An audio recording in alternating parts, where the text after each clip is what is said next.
yes, the Yankees Entertainment and Sports Network.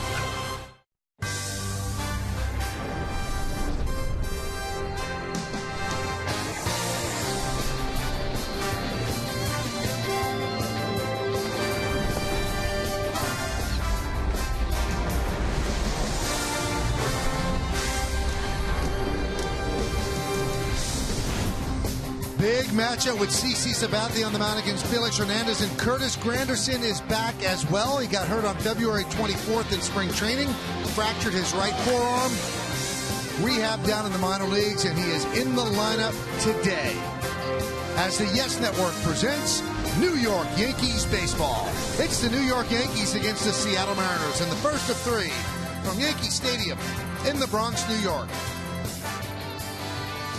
Hello, everybody, and welcome to Yankees baseball, along with Al Leiter and David Cohn. I'm Michael K. Yankees just came off a road trip. They were outstanding. They were 6-2, and now they start this home standoff with a great pitching matchup. Let's take a look first at CC Sabathia. He really has pitched very well for a long time. He's done a good job this year. Well, he really has, and all the talk about his velocity dip has not changed his approach at all. This guy knows how to pitch. He can mix it up. He had good sliders going. As you see there, he's burying left-handed hitters. He was really on a roll before the rain came, and that sort of derailed his start from that point on. Let's take a look at the whole pitching matchup brought to you by New York Lottery. We know Sabathia 4-3, 3.23, and the King Felix 5-2, 1.53. Not much to say about this guy other than superlatives. Absolutely, Michael. I think you could probably put him in the top 3 or 4 in baseball. Stuff-wise and also success. A couple years ago, he won the Cy Young. Love his ability. I'll tell you what, if he was in New York or any big market, they'd have billboards of this guy. He's stuck up there in the Northwest. He is a great pitcher. 4-pitch pitcher. Yankees have their hands full tonight. They certainly do, and he is looking forward to starting against them, especially pitching in this ballpark. These are the numbers against the Yankees in 14 career starts, 8-5, 3.08. But this place, we'll give you the numbers later. They're extraordinary. Last 4 starts against the Yankees, 2-2, 3.72, and that's really hitting him hard when you could hit to an ERA of 3.72. So we talked about Granderson being back. How does he fit into a Yankee picture that has them 10 games over 500? David Cohn explains when we come back next.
February 24th, George M. Steinbrenner Field, first spring training at bat for Curtis Granderson. Jay Happ hits him on the right forearm, fractured right forearm, and he has been out since then, but he returns today to the lineup. Well, that's David Cohn. I'm Michael K. Al Leiter will rejoin us in just a moment. 43 home runs last year, plays a good outfield, although he's in left field tonight. What does it mean to have him back? Well, it means a lot in my mind because the Yankees have been short all season long, and to have Granderson back, even though he's left-handed, he's hit more home runs than anybody in the game over the last 2 years, actually. He can play left. Maybe they'll move him around, but in this ballpark especially, with that short porch, He's a big part of that lineup. He stretches things out. You can put Vernon Wells in the DH spot, keep him kind of fresh, protect him a little bit. I think he means a lot to this lineup, just more depth to the entire team. Well, he is in the lineup. He's batting fourth, and he's playing left field. And as David said, DH today is Vernon Wells. We've got a great pitching matchup. The 2007 Cy Young Award winner against the 2010 Cy Young Award winner. Take a deep sigh and go, wow, I'm lucky I'm watching baseball right here on Yes.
Powered by Jaguar. See the new model year lineup at JaguarUSA.com. By Blimpie, America's Sub Shop. By American Airlines, the new American is arriving. And by Honda, visit your Honda dealer today for great deals. Only a Honda is a Honda. Late afternoon, early evening here in the Bronx as CC Sabathia takes his warm-ups. He'll be facing the Seattle Mariners, who come in at 18-20. The beginning of a three-game set. Why don't we take a look at the Mariners starting lineup? The center fielder, Michael Saunders, will lead off. Batting second and playing left field, Jason Bay. Kyle Seager at third base hits third. The cleanup hitter, first baseman, Kendrys Morales. Mike Morris in right field will bat fifth. Batting sixth and catching, Kelly Shoppick. Raul Ibanez, the former Yankee, will DH. He'll bat seventh. Batting eighth, playing second base, Robert Andino. And Brendan Ryan, the shortstop, is going to bat ninth. On the mound, CC Sabathia, the 32-year-old left-hander, making his ninth start of the year. Coming off a rain-shortened outing, 4 innings against the Colorado Rockies. There you see his numbers on the season. Very solid. 3 8-inning starts already, 2 7-inning starts. Let's take a look at the pitcher's scouting report if we can. Brought to you by Tri Honda Dealers. 8 straight. His last 8 starts against the Mariners. He's won with a 1.2 ERA. Cy Young face-off. 10-1 over the last 7 seasons and 13 starts against past Cy Young Award winners. And with age comes wisdom, and I will talk about that. All right, let's do it here in the Bronx. The first pitch is outside corner, strike. We're underway. Age comes wisdom. We're hearing often that CC Sabathia's velocity's gone down. That is true. I believe he's learned as he's getting a little older. Stuff's not the same. You pitch. Use all 4 pitches. Aim for the corners. Get ahead like that. Another strike, this one on the inside corner, 0-2. Like what David Cohn used to do? The Laredo? That's what I love about Sabathia. He gets that question all the time, and he handles it so well. I mean, Sabathia stands in front of his locker and hears it every start. What about your velocity? What are you going to do about it? And he handles it very matter-of-factly. It's okay, it'll come, but I can still pitch. And he goes out there, as you said, throws 8 innings, keeps your team in the game, and you don't have to worry about Sabathia. Ground ball, second base, Cano. 2 over Bay, and there's 1 away. Let's check out the Yankee defense behind Sabathia. In the outfield for the first time this year, Curtis Granderson is in left. Brett Gardner at center and Ichiro Suzuki over and right. Infield, Nelson Nix, Cano, and Overbay. That's third to first. The rookie Austin Romine behind the plate, and Karsten Charles Sabathia is on the mound. So Granderson in left field, and he's going to be moving around a lot in his rehab assignments. He was playing all three outfield positions. The Yankees feel more comfortable with Gardner in center field. Pitch is high to Jason Bay.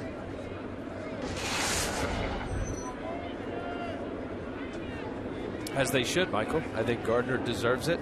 He's shown that he's the best center fielder that the Yankees have. Count 1-1. Tonight's closed captioning brought to you by Lexus.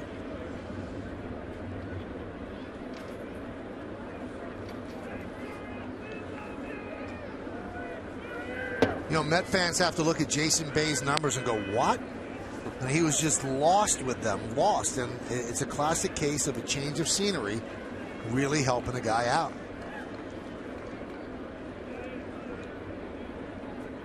The 2-1. 2-2. Yeah, that 360 on base percentage, pretty nice. And you see the last 5 seasons. Had that one great year with the Red Sox, then signed a big free agent contract with the Mets and just couldn't get it done. Had injuries. They finally let him go. Fly ball out of play. Yeah, and I think, Michael, that concussion that he got with the Mets, you know, how far does that go? You know, mentally, do you think the same way? You know, you're not seeing the pitch as well. Then it plays on you as to whether, is that affecting me? Am I seeing the ball? And then it just becomes a spiral effect. You mentioned about his time with the Mets. He's comfortable. He lives up in the Northwest. He's from British Columbia. Swings and misses. 2 outs. Let's look at the game time weather presented by Bigelow Tea. Really nice night here in New York City. 61 degrees. Humidity is 22%. Wind 8 miles per hour. It is clear and cool. Right? I'm thinking late October weather here, no? It's gorgeous. Really, it was chilly this morning, waking up, walking the streets of Manhattan, but by mid-afternoon, it was kind of nice. You know, 65 degrees. The sun was nice and warm. Here's Kyle Seager. And there's a strike. Home plate umpire is Jerry Lane. Mentioned the Mariners 18-20. They're 7-4 against left-handed starters this year. The 0-1. 1-1. Did I say that right, Michael? Is it Manhattan or Manhattan? Depends where you're from. Yeah, if you're from Manhattan, it's Manhattan. If you're away from it, it's Manhattan. Manhattan. Yeah, you're a Manhattanite, man.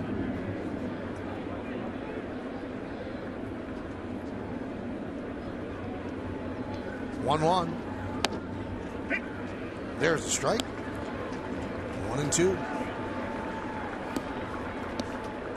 Early on, looks like Jerry Lane has a pitcher's strike zone. A little bit off the inside, a little bit off the outside. He's calling strikes. Yeah, he's an old school umpire, and he's been noted for calling strikes. He's not afraid to ring guys up.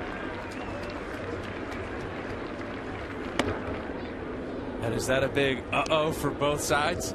Well, you got 2 Cy Young Award winners on the mound. So, you know, the old saying is call the game, not the name. But when you have a veteran umpire and 2 pitchers that have good command, there's going to be a little name calling going on tonight. Swing and a miss. Strong first inning for CC Sabathia. He retires the Mariners in order. Seattle nothing, and the Yankees coming to bat against King Felix.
He'll face this Yankee lineup, which is presented by Lexus. Brett Gardner in center field leads off, batting second, playing second.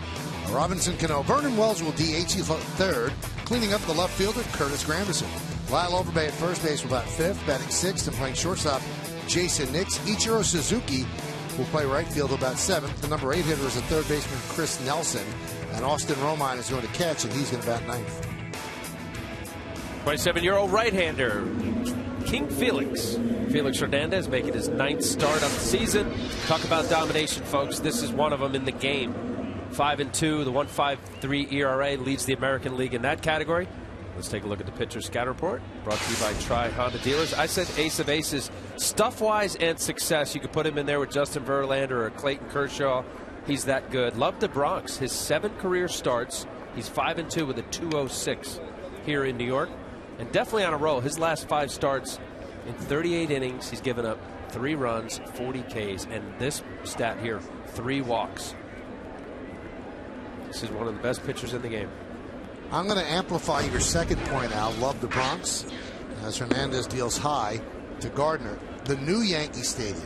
He's 4-1 with a 1.13 ERA. And you can put it whichever way you want. This is a hitter's ballpark. So he's pitching to a 1.13 ERA.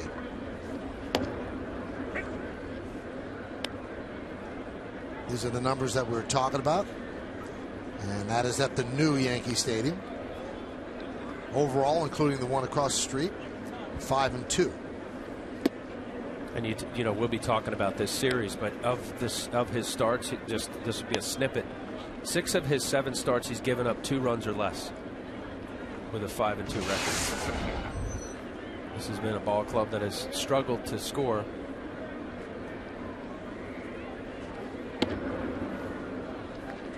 Count 3-1 to Gardner. You know, we talked a lot about Sabathia and his velocity drop, but King Felix used to throw about 95 to 97 miles an hour when he first came up, and nobody really talks about it. He's down around 91, 92 on average at this point. Slice foul. But he's still a dominating pitcher. He still has power secondary pitches, Al, as you know. I mean, that changeup is splitter-like. It goes straight down. It has action, and of course that slider is very quick and late breaking as well. Well, if you remember, before he signed that mega deal, he had a little elbow issue. Kind of went away. There's a base hit to right center field for Gardner. He'll make a big turn. He'll stop right there as Saunders gets it in. Leadoff single for Gardner. Well, aside from what David said, velocity being what it is, 93. This is a little cutter.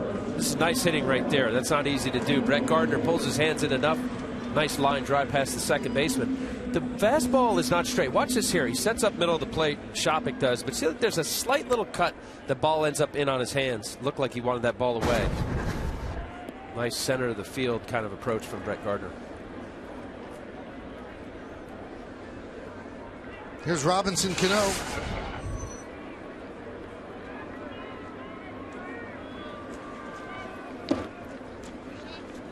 Cano's numbers against Hernandez are really, they're startling because they're so good. When you consider how good Hernandez is, 15 for 41, that's 366.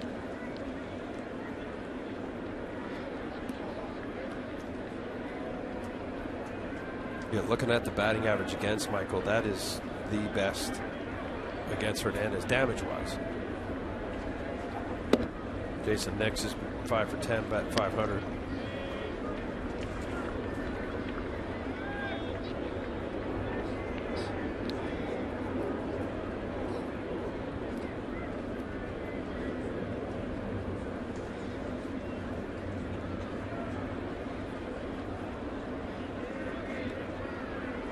Gardner goes, pitches outside. Shopik could not hold on, so it's a stolen base for Gardner. See, Gardner, great jump. Picked something up early. Shopik couldn't get a handle on it. I believe he'd have been safe anyway. Nice to see him. There's a 2-0 count. You see Robbie's taken all the way. You see early part of this season with Derek on down. Robinson Cano giving Gardner a chance to go early in the count. 6 stolen bases in 9 attempts now for Gardner. The 3-0 to Cano. There's a strike. Jerry Lane certainly takes his time making the call as Cano took a step toward first base. Well, a combination of that, and also I think Robbie thought that ball was up. Thought it was up. A little bit of a late call.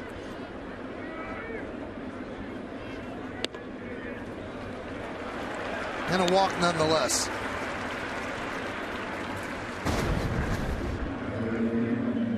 Gardner's run the bases sometimes with that guard, without it. This one kind of a blue mitten.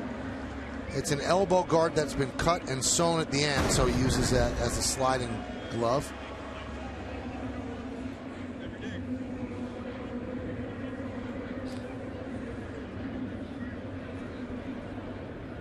So now it looks like he's going to hold it rather than have it on his left hand. No, now put it back on the left hand. So first and second. Nobody out, and here's Vernon Wells.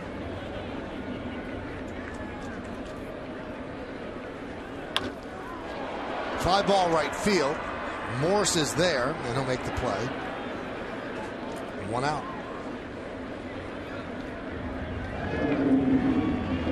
Not even an attempt from Gardner. Respected Michael Morse's arm in right field. Well, here's Curtis Granderson. Crowd gives him a warm hand. Last year, 43 home runs, led the Yankees by 10 over the closest home run hitter, and that's 33 for Cano. Curtis got hurt in spring training. Jay Happ, we showed you that in the open. Been rehabbing, and here he is. Pitch outside. So he's batting cleanup tonight in his rehab assignment with the AAA Scranton Wilkes-Barre Club. 8 for 20.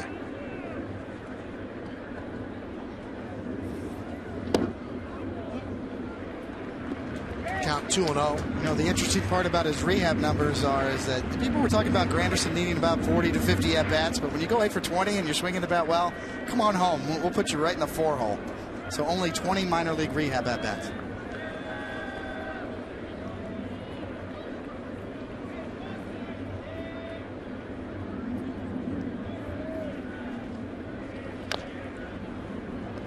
Now, the return of Granderson, while it's going to be portrayed as, well, it's a good problem to have, does create a little bit of a problem that's somewhat alleviated in this game because Travis Hafner can't play.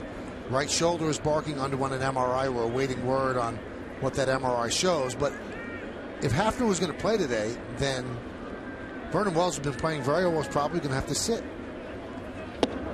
And you've got 4 outfielders now on this team that expect to play every single day, and it's going to be a little bit of a juggling act for Joe Girardi, who to sit and who to play.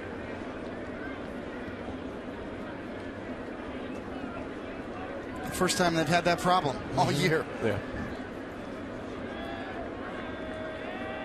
3-1. Soft ground ball to short. There's 1, and there's 2 as Granderson hits into a 6-6-3 double play. No runs a hit. 1 man left on base. We played 1. There's no score.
Conversation brought to you by Toyota. Prius is the official hybrid vehicle of the Yankees. We started the conversation with this.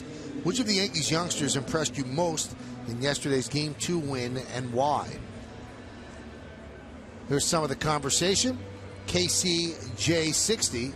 Nuno and Warren in Game 2 were both outstanding. It's great to see the young kids get a chance and do well. Follow Yes Network and tweet us your responses using hashtag Yankees Prius to keep the conversation going. Unfortunately for Nuno, a numbers game. He was sent down to AAA to make room for Curtis Granderson. Kendrys Morales takes outside. He is locked into this game.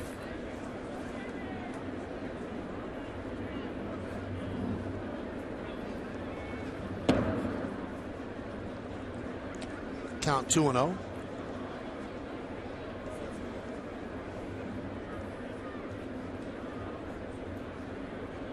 Morales became expendable with the Angels. Here he is with Seattle, and he grounds one sharply to short. Knicks. One out. Did a nice job in that trade down to Anaheim, or up from Anaheim. And if you look at this offense, they really have to get more from Morales, Morse, and Bay. The veteran guys, they've got nice young players. I like Michael Saunders. Kyle Seager's done a nice job. You have some young players mixed in with a few of the key veteran guys if they're going to try to compete in that West. Texas looks tough this year.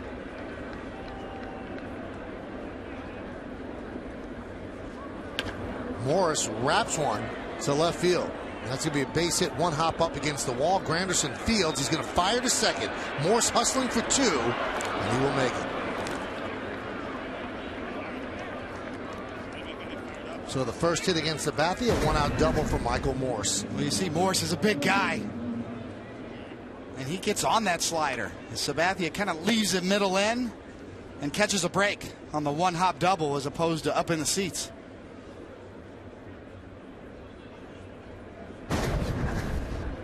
Back where it all started for Michael Morse. Monster pop. Had a great year with the Nationals. See if that new fence in Safeco is going to help him. They moved it in left center, left field. Here's Kelly Shoppik. Driven to right field. Suzuki will make the play, and he'll just draw the throw. And it's fired into Knicks, so two outs.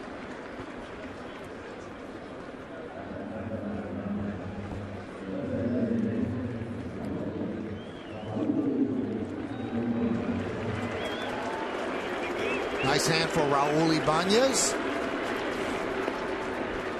Had a solid season for the Yankees, left as a free agent. And Yankee fans will never forget what he did in the postseason. Game 3 of the ALDS, he pinch hit for Alex Rodriguez. Hit a home run, then hit a game-winning home run in the 12th inning in that same game. And then in Game 1 of the ALCS, hit a 2-run home run in the 9th inning when the Yankees scored 4 to tie the game. They eventually lost in 12. And he's the only man in baseball history in one playoff year to have 3 home runs in the 9th inning or later.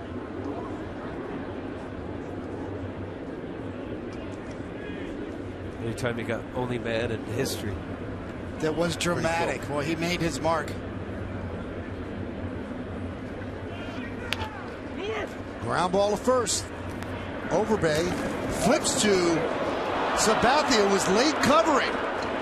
So Raul Ibanez beat it out, and that was a mistake by Overbay. He could have easily made that play, and Sabathia didn't get over there in time. But he thought that Overbay was just going to take it himself. Now, first and third, 2 outs. I'm with you, Mike. I think that was it. When I saw this little grounder, I mean, it wasn't that slow. 3-hopper, Ibanez, I don't care how old he is, it becomes a foot race. I don't know whether CC thought that this was easily Lyle Overbay's ball. Turned out to be a foot race. There's no doubt about it. Alan Porter, the first base umpire, got it right. Let's see here out of the box. Anytime, I always thought, David, I don't know how you felt. See the little spin around. You're in a foot race with an everyday player. Not too many pitchers are faster than everyday players. Well, you got to understand Sabathia, too, falling off towards third, you know, the big guy. So it's a little higher degree of difficulty for him to get over there. And what an unbelievable call by Alan Porter. His foot got down there before CC, so now CC has to face Robert Andino. Count 1-1.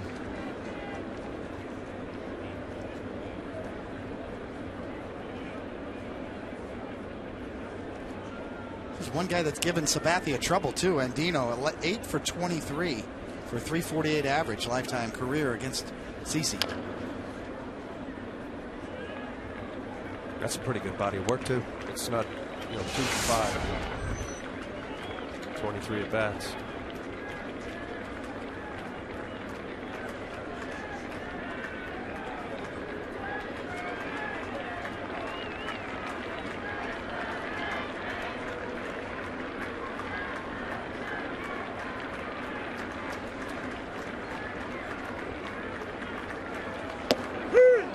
Strike 3, and Dino down looking, so Sabathia survives that play at first. No runs, 2 hits, and 2 left. We'll go to the bottom of the second.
Auto Care Extra Mile. Felix Hernandez since 2009, the best ERA of any American League pitcher, 2.74. And his mound opponent, CC Sabathia, 3.22 fourth. So of the 5, 4 of them have Cy Young awards. Jared Weaver waiting.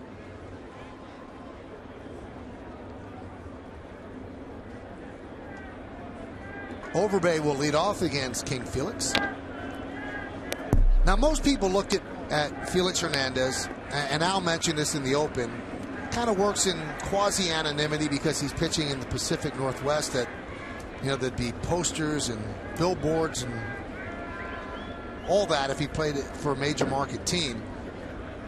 And it seemed like everybody just assumed that one day he was going to be traded, where they could bring back a boatload of prospects, or eventually become a free agent and sign with a big market team.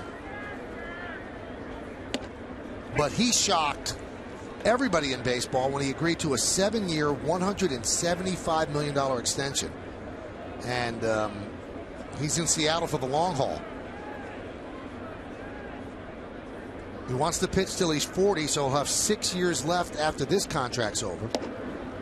As Overbay swings and misses. And these are the largest pitcher contracts in history. So when Hernandez signed his, that was the most. And then Verlander signed his, and he passed him at 180. CC's at 161. Greinke, 147. And Cole Hamels, 144. And there was just some thought about Hernandez. Forget about, not having the fame that you would normally have, although he did win a Cy Young award. He never gets run support. This is a team that has struggled to score runs for him. And people just figured he would go somewhere else on a better team. Nick's grounds run to short. Ryan for the second out. But he said he wanted to make it work here. It would make him feel better to win here and be part of the solution. and he just feels very comfortable in Seattle. He loves living there. His family loves living there, and he said, why go anywhere else? They gave him a lot of money. Well, you know, and the thing about Hernandez is he's just now 27 years old, just turned 27. He's already got 238 major league starts, 7 years in the big leagues. You know, if you're going to take a chance on a young pitcher like Hernandez and give him the long-term deal, you give it to a guy that you know can mix it up, a guy who has stuff across the board that can make adjustments. Much like Sabathia, he doesn't have to have 95 miles an hour to be successful because they know how to pitch and they have quality secondary pitches. Not a two-pitch pitcher. I mean, even that pitch that he just struck out Overbay on that changeup looks like a split finger. Fastball, slider, curve, changeup, and he messes with a little split. Maybe we get a chance to see that tonight. Circle change split. I'm with you. And to know that your club feels that way about your health, your work habits, what you do in the training room, the weight room. Jack Zarentic, the general manager of the Seattle Mariners, they knew what they had. They wanted to lock him up. Won the Cy Young with just a 13-12 record. Had a perfect game in 2012. We told you about his ERA. And he signed through 2019. He's facing his former teammate Ichiro. You know, you mentioned the Mariner GM, who had a little bit of a bit whenever he would make public speaking engagements. He'd stand at the podium and say, hold on. He'd take out his cell phone and go, no, we're not trading Felix. And everybody just assumed that one day Felix was going to end up being with the Yankees, and it doesn't look like that's going to be the case unless they decide to trade him. But he has a full no-trade clause, so any trade that is made, he has to agree to. Strike three, Ichiro down looking. So 1-2-3 inning for Felix Hernandez. He retires the Yankees in order. We're going to the third. No score.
CBS Network Yankee games on your PCs or laptops with Verizon Fios. Get a full season of live Yankees games on the go for just $29.99. If you're a Verizon Fios TV customer with Fios Internet, go to yesnetwork.com to get more information and subscribe now.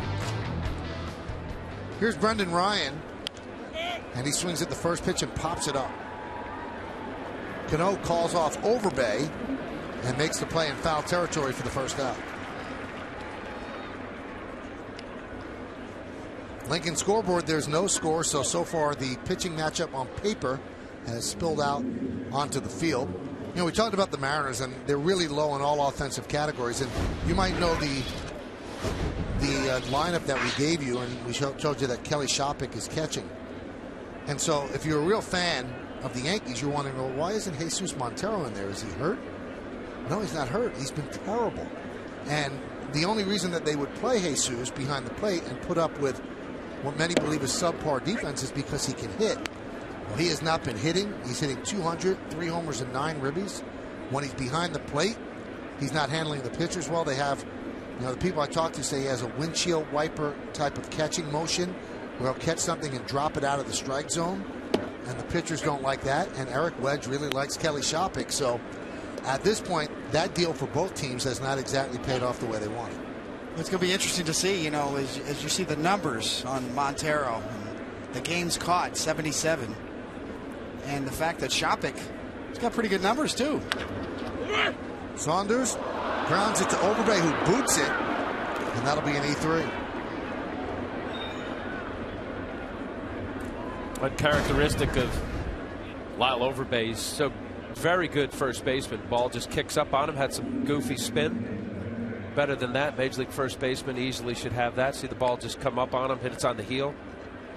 He got a little ahead of himself after that last play. Got to, trying to get over to take the bag on this one. And just rushed it.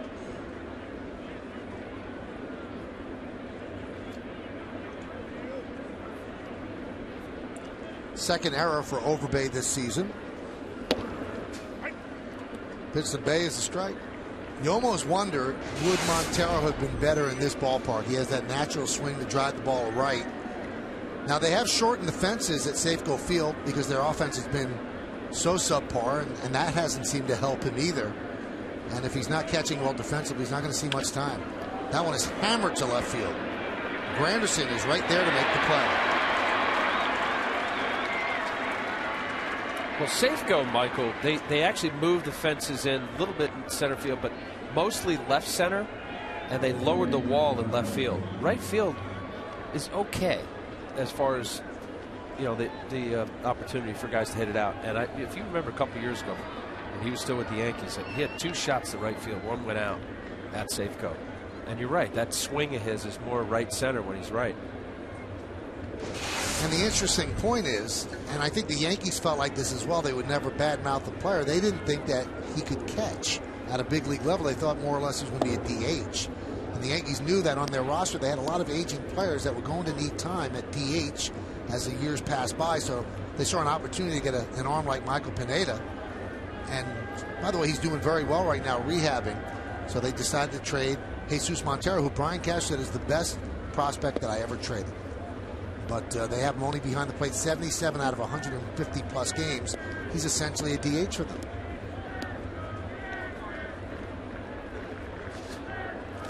And there's Eric Wedge, manager of the Mariners. I remember talking to Eric Wedge when he was the Cleveland manager, and Shoppach was over there, and he really likes Shoppach. He has a lot of trust in Kelly Shoppach behind the plate, both defensively, and Shoppach handles the bat pretty well. You see his on-base percentage is up this year as well, so he's got decent numbers. Plus, he has a real trust factor with Eric Wedge going way back.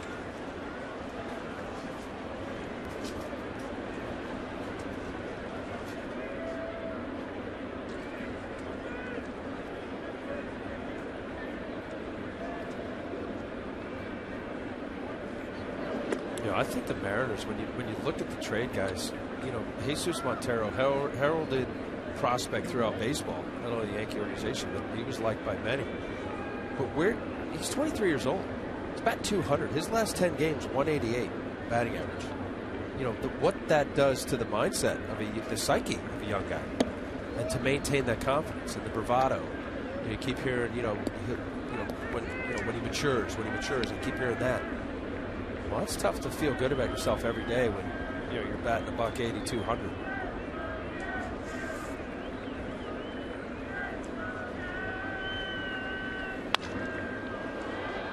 Hammered foul, and if you're Jack Zarinsek, the GM, I mean, 2 big trades you made to improve your offense have really fallen flat. Montero and Justin Smoke has not been the player that they thought they were getting when they traded Cliff Lee. So that's why their offense is still floundering, and they're hoping that they connected with the deal from Morse, and that he can do some damage for them. And they took a flyer on Jason Bay, and so far so good.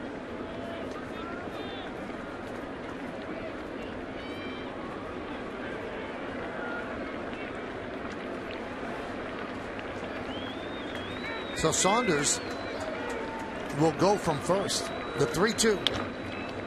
Driven into right center field. That is going to be trouble. It is a base hit. Cut off in the gap by Gardner. He's going to fire it into Cano. Cano gets the hop. Fires home.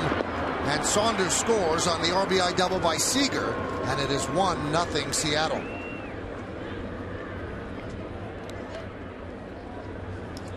Well, when you're looking at this kind of matchup, you just say, will one run be the difference of a win or a loss? Seager gets a fastball down away, the 3-2 count, releases the runner right center field. I think Gardner did a nice job. The one hop to Cano probably cost Cano an opportunity to make a better throw and make that a little bit closer. Seager's 5th double on the year. Getting waved home aggressively. And I say that when you know, the assumption always is when you're facing a front end pitcher, every run is precious. Ground ball to Nix. High throw, but Overbay goes up to get it to retire Morales, and that'll do it. But an unearned run, one hit, one big error by Overbay, and one man left. 1-0 Seattle.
The Zoo York sign on the left center field wall.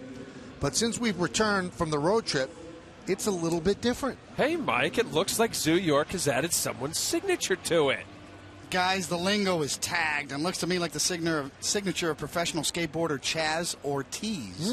Not too bad. See, now David would know that. I'm told Zoo York is releasing more information about Chaz during our game on May 22nd, so we're going to look forward to that. We go to the bottom of the third. So there's the new sign, and man, there's the old sign without Chaz's signature, or tag, as David tells us. It's tag or Chaz? His name is Chaz. The signature is a tag. Oh. Come on, Al. Why does David have to be the cool one? Because he is. Wannabe. I'm just a wannabe is what I am. It works, though, for you. Lincoln scoreboard 1-0 Seattle.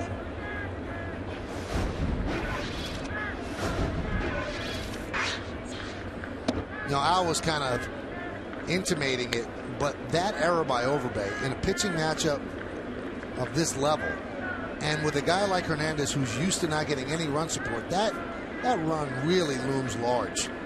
We'll see if the Yankees can make it up. The 1-2. Swing and a miss. The ball will get by Shopping. Chris Nelson runs to first and gets there. The ball gets by the first baseman Morales, and Nelson will stop at second. So a strikeout and a wild pitch and an error by the catcher allow Nelson to go to second. Well, that's just a tough chance for Shopping. It's just a nasty pitch. It's that sort of changeup that looks like a splitter. Hernandez is pointing it out to Shopping. And I tell you what, a good throw here. He might have just got him, but very close. And instead of just getting him, it's down the line. Right into the runner. Not much Morales could do there. and the ball boy leaves the bucket. So let's see if a Seattle miscue can get the Yankees on the board. Here's Austin Romine. In all likelihood, he will be bunting him over to third. Let's see if they do that, though. Mariners are expecting it. They're in at the corners. No, swinging away, and he fouls it back.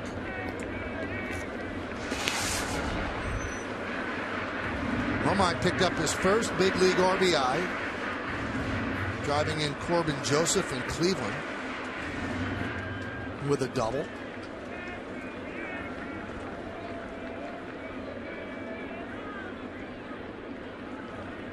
Little surprise there. Bunt him over, sac fly.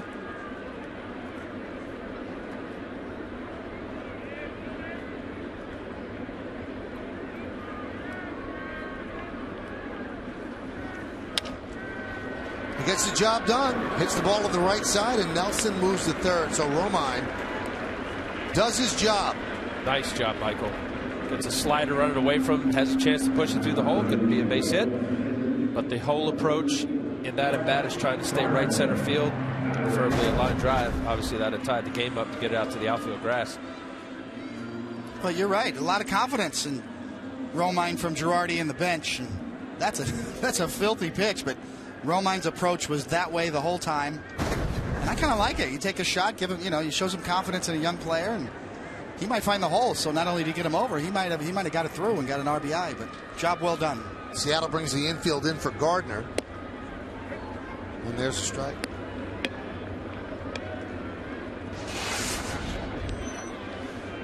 Good arms in the outfield for Seattle. Here's a situation with Gardner. Might think about a play, even though it's early in the game. It is King Felix. You might see a little, maybe put on a squeeze or even a safety squeeze. Wave through that one, count 0-2. Well, you just looking at what Eric Wedge is doing by the infield in, preserving that run. Again, you have an offense that has struggled to score. This basically infield in. You got the speedy runner in Gardner. Nelson, a decent runner. Trying to hold this game at 1-0.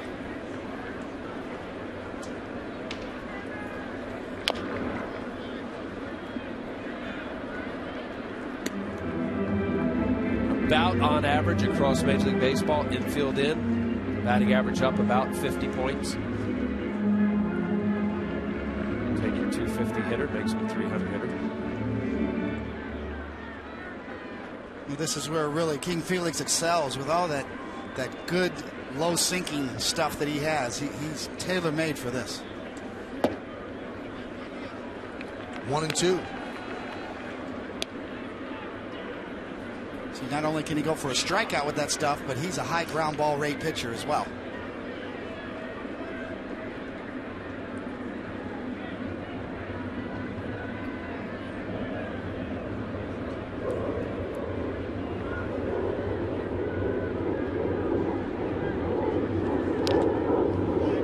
Pitch the fight off. You saw Kelly Shopping gave all 4 of his pitches. This is why Felix Hernandez is so tough. Fastball in.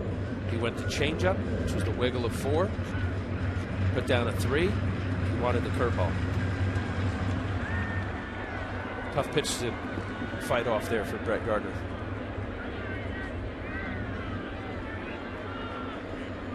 So right here, it may have been changing the sign here.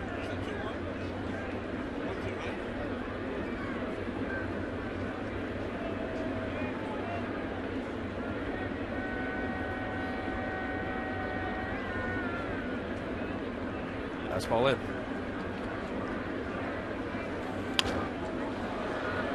Fights that one off. Still 1-2.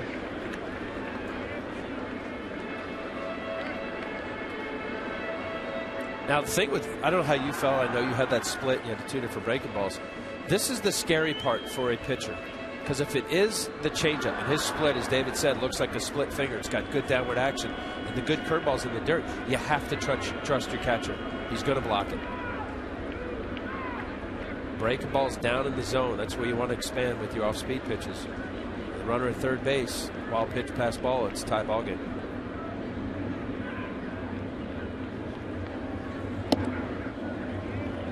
Two and two. Did you change your thinking ever about runner at third base as to whether you pound the zone with a fastball or something they can handle? Well, in this situation with the infield in, I would not be afraid to go ahead and drop something on home plate. Like you said it perfectly. You have to trust your catcher, especially if he can anticipate it and know that it's coming. He can get his body in a position to block it. Strike 3. Gardner down looking. Big strikeout for Hernandez. 2 away. Well, Gardner's thinking down too, and Hernandez just dots at 93 miles an hour right there, just freezes Gardner. No doubt about it. It's high enough. It's got enough plate. You can see Gardner was looking for something else.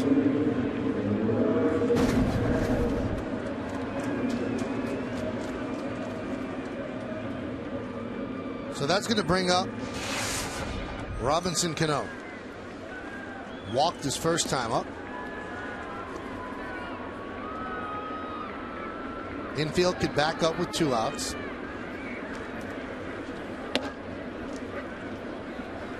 Fastball strike. Coming right at him. You cited the numbers, right, Michael or David? The 360 some odd batting average. Yeah, with Cano, lifetime.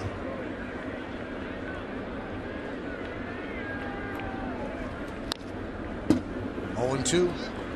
Great pitchers too. One category you look at in these situations is, the old saying, leave them out there. The left on base percentage. And so far this year, King Felix at 84% left on base average, which is extremely high. One of the highest ones in the league, even though obviously we're only in May here and it's a little bit of a short sample size. But for his career, he's got a little under 75% left on base percentage, which that's how you do it. Man on third, less than 2 outs, you still got a chance to leave him out there. Trusted Shopik there, who made the block. 1-2. See this pitch here, David. This that 89 got goofy spin. 89. It can't be an 89 mile changeup. It almost looks like a gyro ball. I think he does. I think sometimes he's overthrown a couple of those power changeups. And when you think changeup, you think straight change, soft. No, his is a power changeup. It's a finish pitch. Here it is, right here. Swing and a miss. Cano is tagged out, and that will do it. No runs, no hits, 1 error, and 1 man left on base. We've played 3. It's Seattle 1, New York nothing.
Against Robinson Cano. King Felix pounded the zone right away. Fastball down the middle. Nice curveball down in. Robbie fouls it off. That was the changeup that looked like a cutter. That right there, folks, is nasty. That dropped about 1.5 feet. Tough pitch to lay off. Exceptional movement. Good job by Felix Hernandez. Michael Morse leads off. Takes pitch inside. Seattle 1 and the Yankees nothing.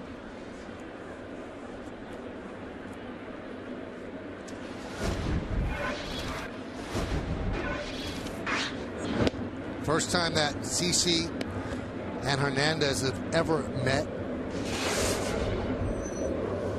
And it's 1-0 and the only run on the board. An unearned run at the top of the third. We're in the fourth.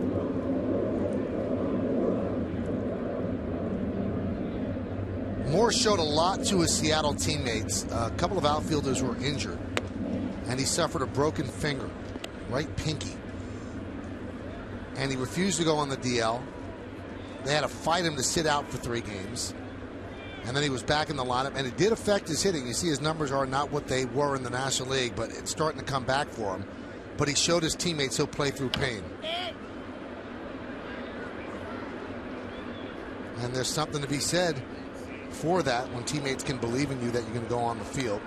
Drafted by the White Sox in the 3rd round in 2000, then traded to the Mariners in the Freddie Garcia deal, then traded to the Nationals. And if you look at his numbers with the Nationals, he did a really nice job.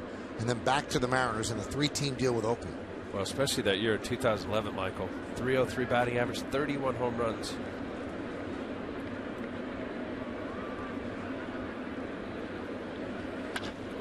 Grounded sharply and through for base hit. Second hit for Morse against CC. Well, it's time now for the New York State Smokers Quit Line quiz. Call 1-866-NY-QUITS for free help today. Which Mariners pitcher took the loss in Dwight Gooden's no-hitter on this date in 1996? You got to know that. No, I was laying in a hospital bed. That's why Doc was starting. Yeah. That was my spot in the rotation when I was diagnosed with an aneurysm. I actually listened to that game on the radio because we couldn't get it on TV up at Columbia Presbyterian Hospital. That was your start. That was my start, and he stepped in and threw a no-hitter. And he was starting because David was in the hospital and his dad was in the hospital. And then the next day he drove back or flew back to Tampa with the ball to give it to his father, who was very ill.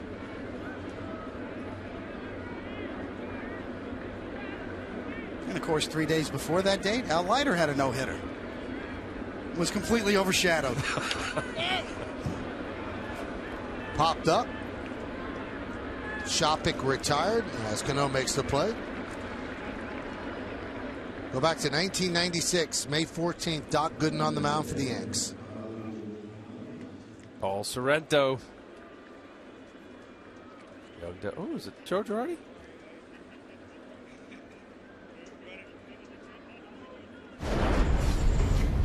Something else, huh, Doc? Doc's got a book coming out, too.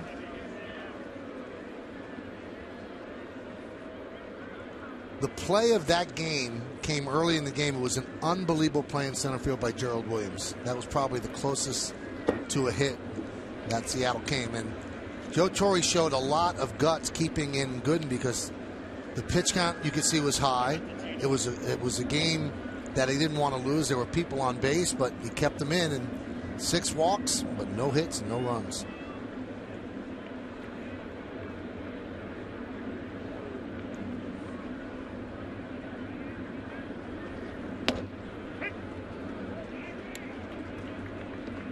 And that just further angered Met fans. You were a Met, didn't pitch a no-hitter there, he pitched it somewhere else. David a Met, pitched it here. Gooden a Met, pitched it here. Seaver a Met, pitched it in Cincinnati. And until Johan Santana, no one was able to. You got to throw Nolan in there with his. Nolan pitched 7, yes. As Ibanez goes down on strikes.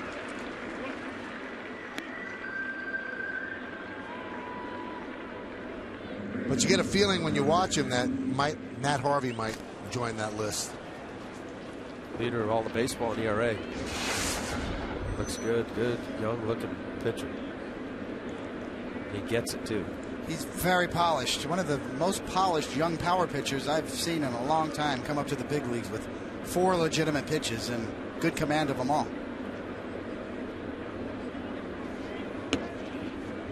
And then you get a feel on how fragile young pitching is and how it's hard to trust it.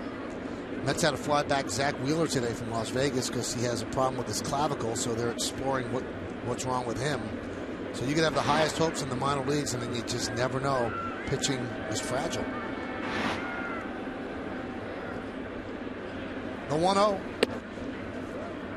2-0.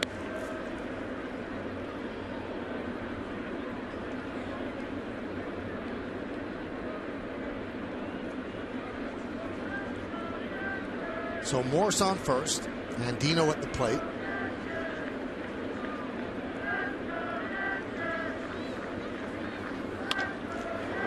And he slaps one into center field for a base hit.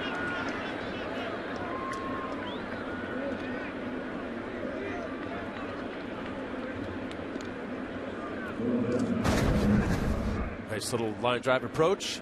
Fastball, middle of the plate, gets a 2-0 heater. Right down the middle. Robert Andino has been struggling his last 10 games. 0.87 batting average.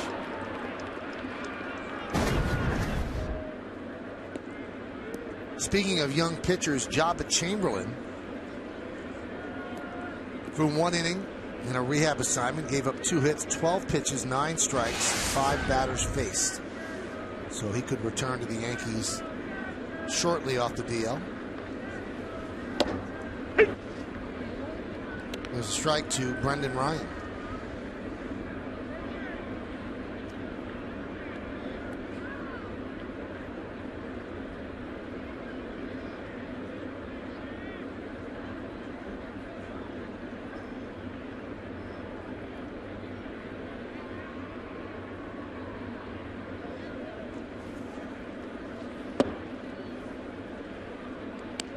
One and one.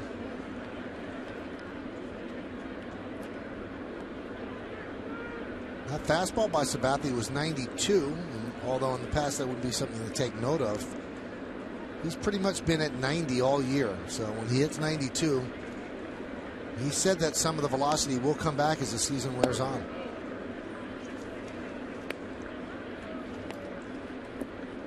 And that's how the average fastball velocity has dropped over the years. In 09, when the Yankees won a championship with CC, 94.1. This year it's 90.1.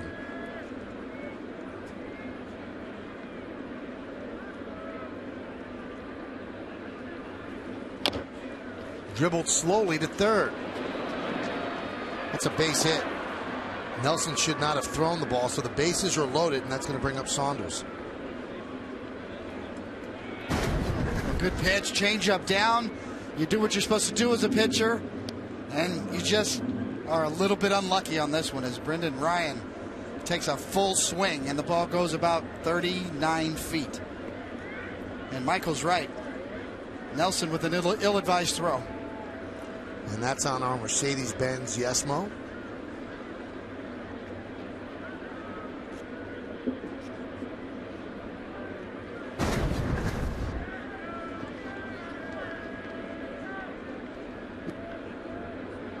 How about that for Brendan Ryan, struggling mightily. A little swing and bunt. What'd you say, 39 feet?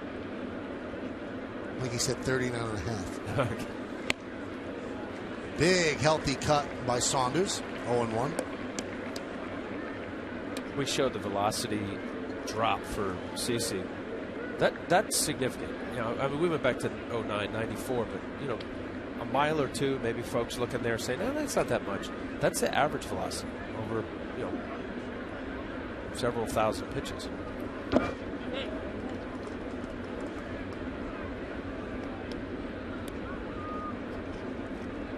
Well, Alan David, very few pitchers maintain that kind of velocity as they get older. It's just human nature. You're going to lose velocity. Yeah, without a doubt. And, you know, the difference with Sabathia is he's always had good command. So it wasn't as if he relied on that power all the time. And now all of a sudden you got to learn how to pitch. He always knew how to pitch. So that minimizes the damage of losing velocity. Although you would have to admit, I'm with you. And while you get older, I still think 32 years old is not that old. I don't know where you are 32, but I still think it's the prime, the latter prime or mid prime for a pitcher. He had his elbow cleaned out this winter as well. I think you'll see his velocity go up as the year goes on. It gets warmer. It's funny, though, he's never been a great April pitcher. He had one of his best Aprils ever, so he does know how to pitch. So the drop-off is not manifested itself in wins and losses.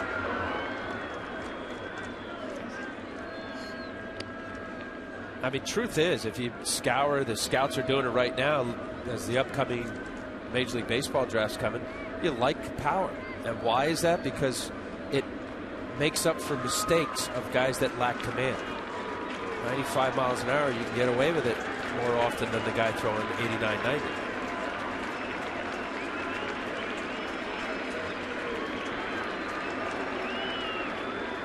One-two, swing and a miss, got him.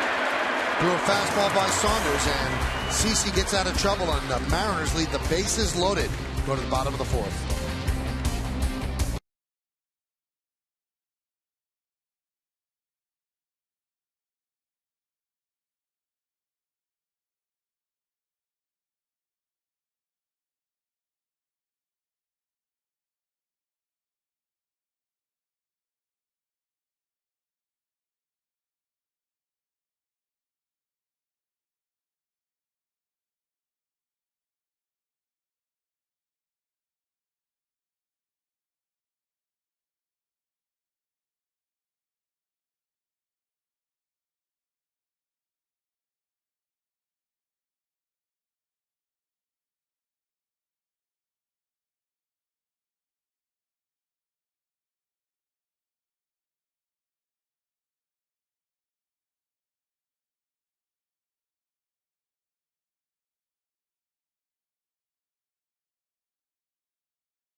Line quiz. Which Mariners pitcher took the loss in Dwight Gooden's no-hitter on this date in 1996?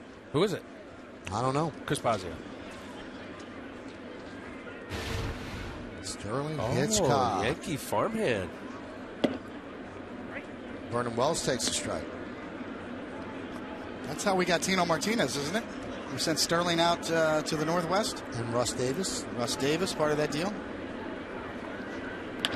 Line drive and off the glove of Seager, and it trickles into left field.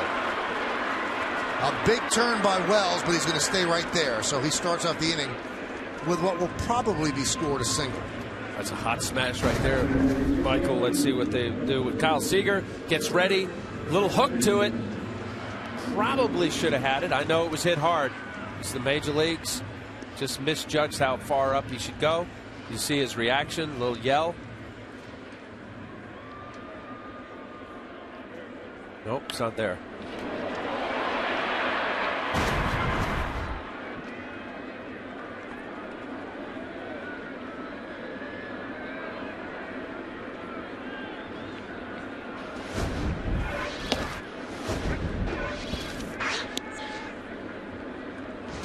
Looks like they're going to give him a hit.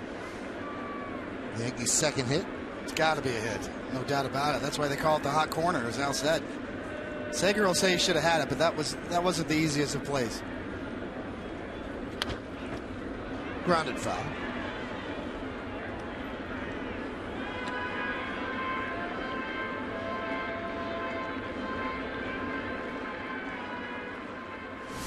Last year, Granderson connected off this very same pitcher in Seattle. One of his 43. Granderson wrapped into a 6-6-3 double play in the first inning. His first at bat of the season.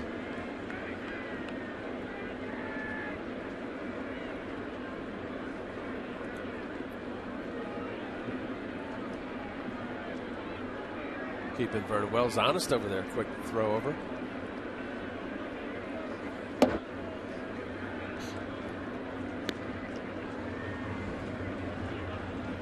$15 hits and 56 at bats against Hernandez. Better than most.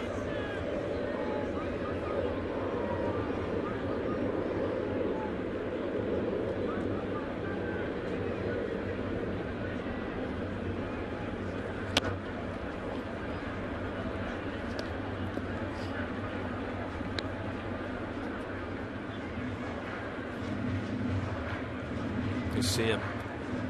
Felix Hernandez changing speeds, and he just unpredictable. And as good a velocity, it's not great as we've been talking. It's not that 97, but it's the late movement.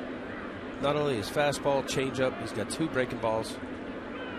Kelly Shoppach went through every one of them there. Now King Felix very much calls his own game. Never been afraid to shake off a catcher. As you see, that's about 9 shakeoffs in 2 sequences to get to this pitch. Swing and a miss. Granderson down on strikes, 1 away. There, I think that's pretty interesting right there. He has command of not only 4 pitches, but Kelly Shoppach went slider away, said no, then he went to the slider in. That's got slider speed. Watch the grip here. He comes through, middle finger pressure, that little rotation. You got a little of that cement truck spin to it. Tough pitch. Perfectly executed. And a great finish pitch for a left-handed batter. Nothing that Granderson could do with that.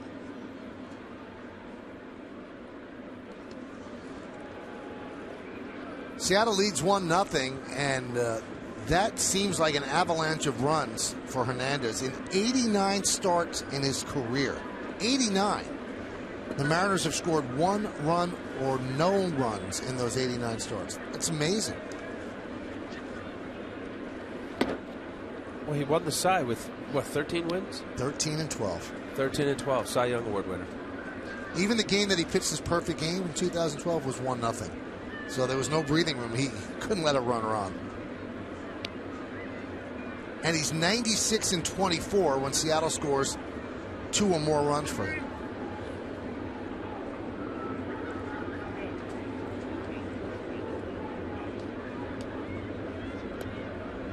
That's how you earn the nickname the King. As we said before, still just 27 years old.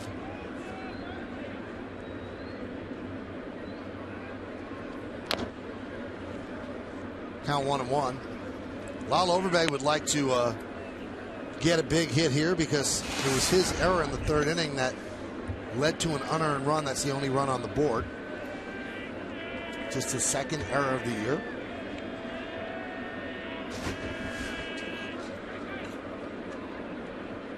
Wells at first, 1 man out, 1-1 count on Overbay.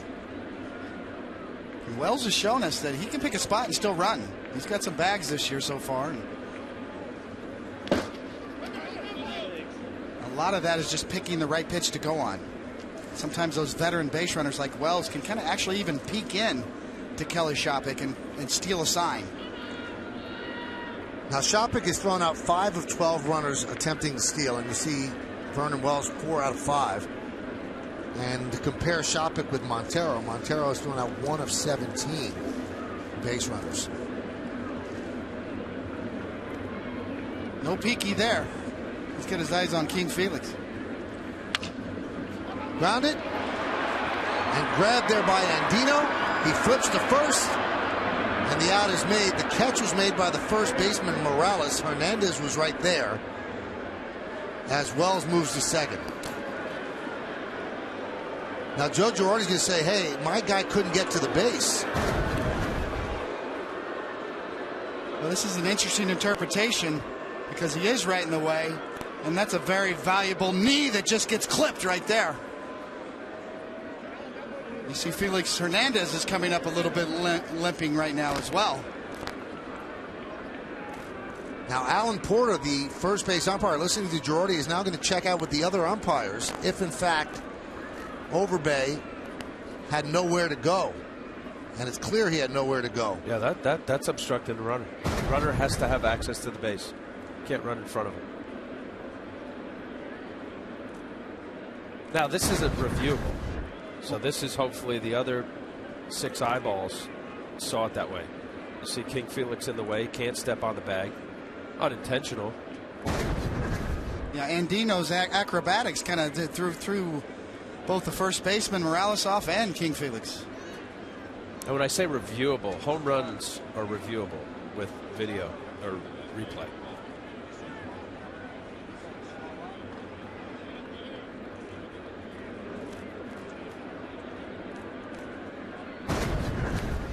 Take another look.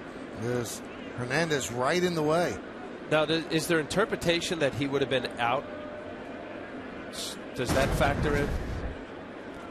Well, I'm sure it probably does. As you see, it still comes down to a judgment call. Now, this might be a good thing for the Yankees, as Jerry Lane is calling Eric Wedge over.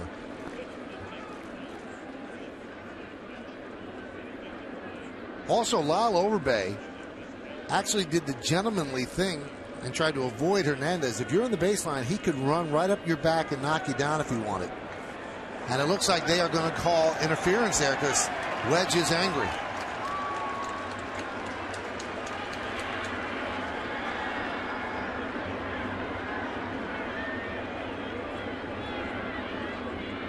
That's Hunter Wendelstedt talking to Eric Wedge. Veteran umpire along with Greg Gibson.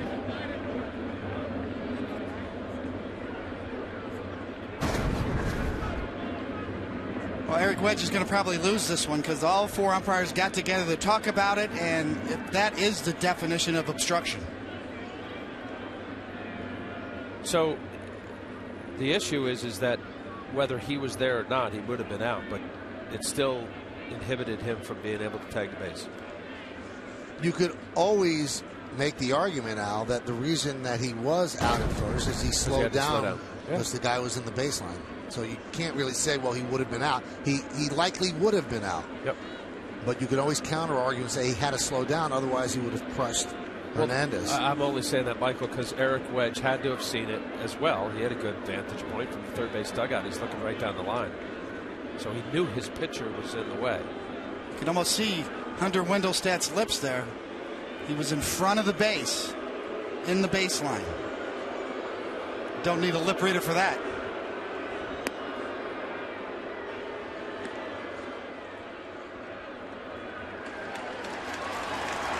So the crowd cheers as Overbay is given first base.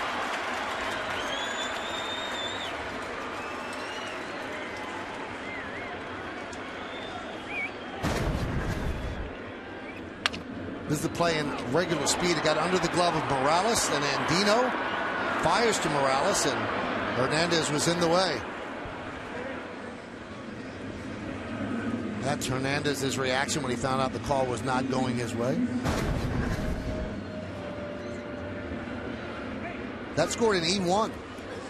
Second error for Seattle because it was Hernandez with the obstruction. So can the Yankees take advantage of this break? Here's Jason Nix.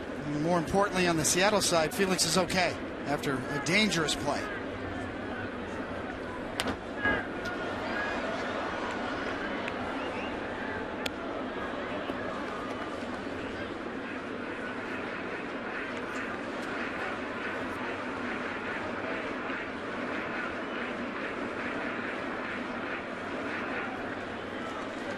Not a great sample size, but Nix has 5 hits and 11 at-bats against Felix Hernandez. Yankees 0 for 5 in the early going with runners in scoring position against the Seattle righty. 0-2.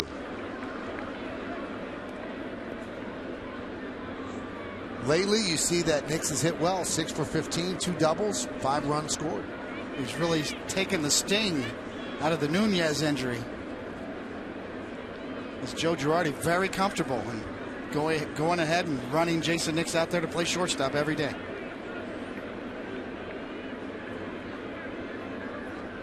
The 0-2. And it makes it all the more amazing that the Yankees are 10 games over 500 when they are essentially playing with their third string left side of the infield. Jeter to Nunez to Nix Youkilis to Nix to Nelson. And you could actually say fourth string third baseman because you start with A-Rod. And before this season, Steve Donahue's hair was full and black. The 0-2.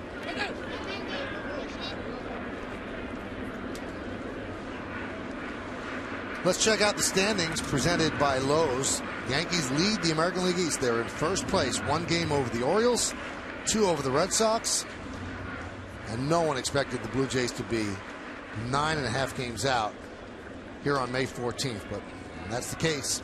9 games under 500.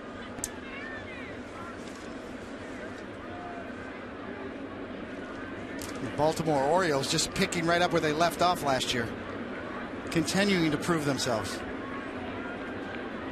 1-2. Nix hanging in there.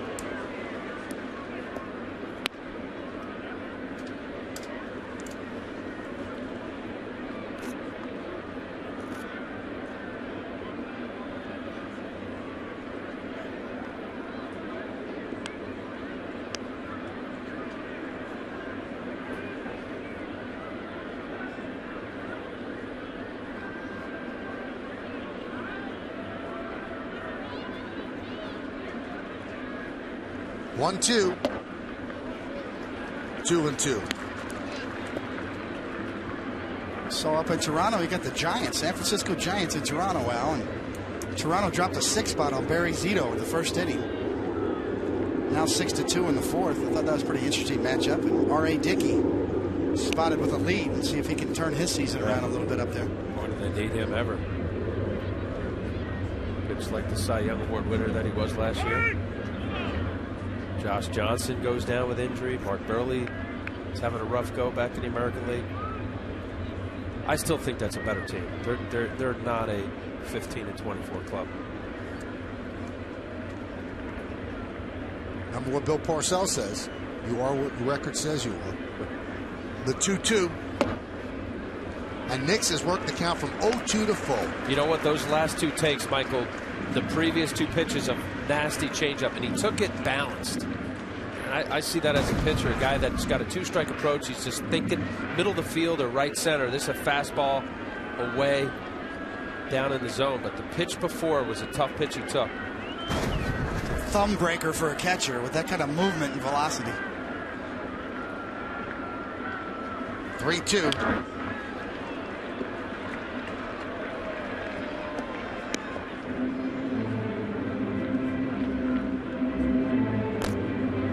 Show the numbers. Jason batting .400 in the last handful of games. You know, your guys that are locked in. It's ebb and flow for major league hitters. The 500+ at bats. They get in a good groove for a couple weeks. To me, I looked at that. How guys took off-speed pitches and how they tracked the fastball.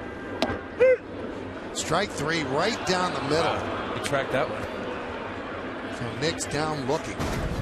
Now, I don't know, you know, as much as he was fighting pitches, this pitch is right down the middle. I get it. It's 93. It's got a little late life to it. But he was fighting off good pitches prior to that. I can't imagine Jason Nix was looking for a pitch there. It almost looked that way with a fastball down the middle. And it had some movement on it. I mean, it started out away and moved. I mean, it caught a lot of the plate. But it was down around the knees with some movement on it and some jump. Here's Suzuki. No, but I say I can't believe it in the sense where, you know, big home run guys, big swing guys that are looking to go yard ball, you know, there's a lot of holes. They don't care about striking out. Some guys don't. Nix more contact, put the ball in play, 2-strike approach guy.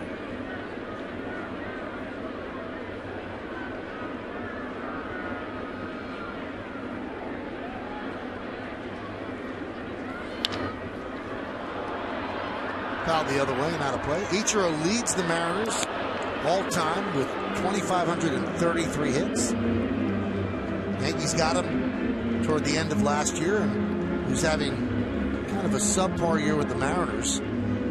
I think the losing got to him, but when he got here, he seemed to energize, and at the end of the season, Yankees ended up signing him to a 2-year deal. Over 2,500 hits with the Mariners in his career.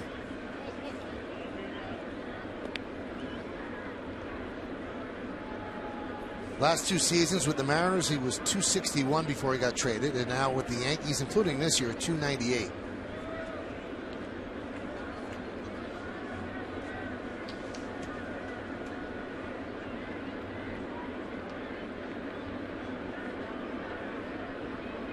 The 1-2. Swing and a miss. Ichiro down on strikes. And Hernandez strikes out 3 Yankees that inning. No runs a hit, 1 error, and 2 left.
Join the millions of fans and subscribe today. Watch every out-of-market game live online on your favorite mobile and connected devices in HD quality with MLB.TV Premium. Visit MLB.TV today. MLB.TV, baseball everywhere.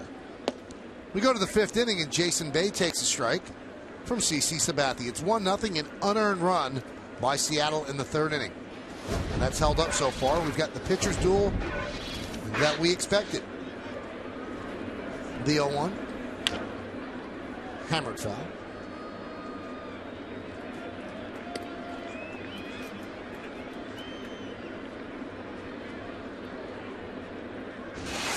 How often does that not work out, Michael? Hey, we got a great pitcher's duel here. 3rd inning, 8-5.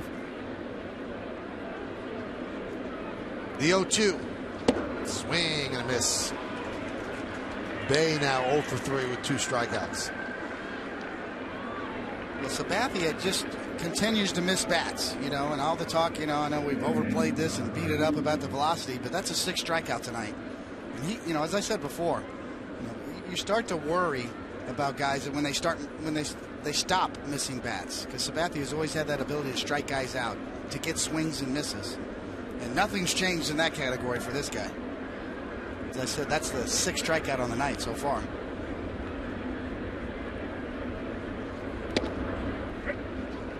Strike to Seager. Well, I know Michael posed this a couple innings before, but there are some pitchers that can't make the transition from the 95 plus to being more average velocity. And 90 miles an hour is average major league velocity. And as you pointed out, David, this guy, CC Sabathia, even while throwing 95, pitched, which made him a Cy Young Award winner. And still, 19, 20 game winner.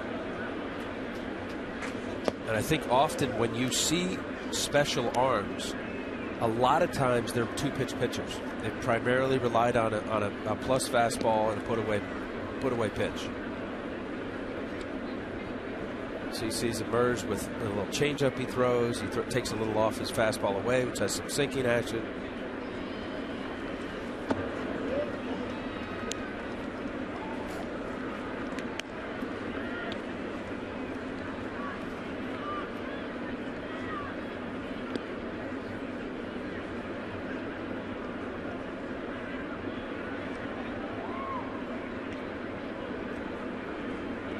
And the 3-1. 3-2.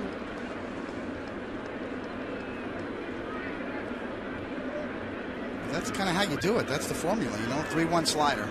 Fastball count. Kyle Seager's already got a double off of him on the night. It's just not going to give in. Swing and a miss.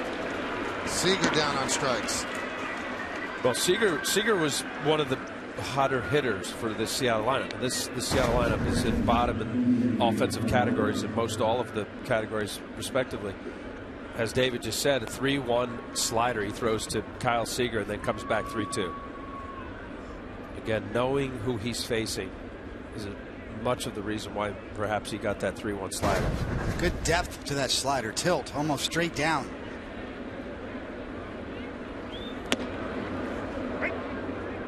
Strike to Morales.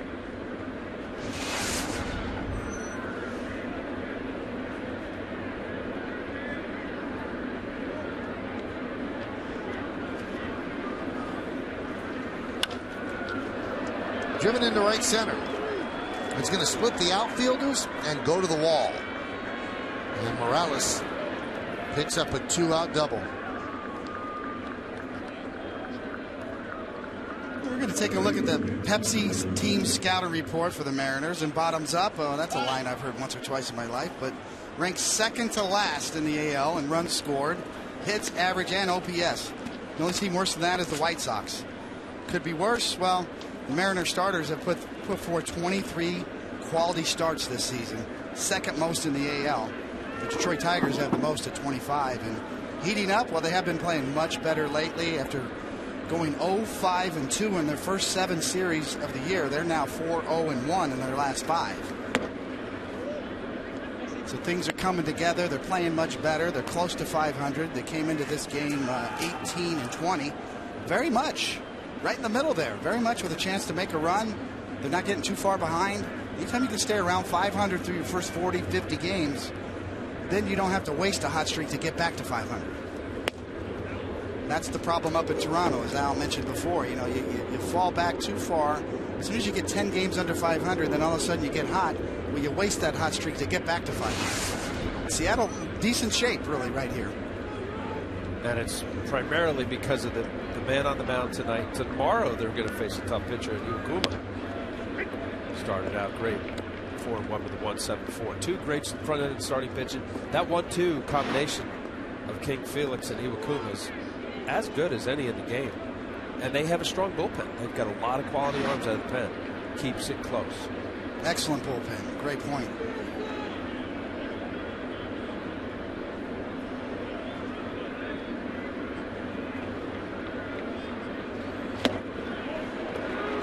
Good change, 2-2.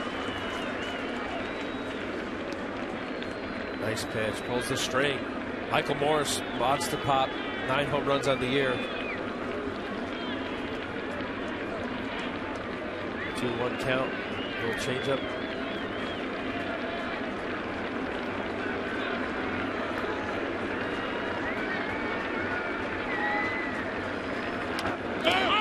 Popped up.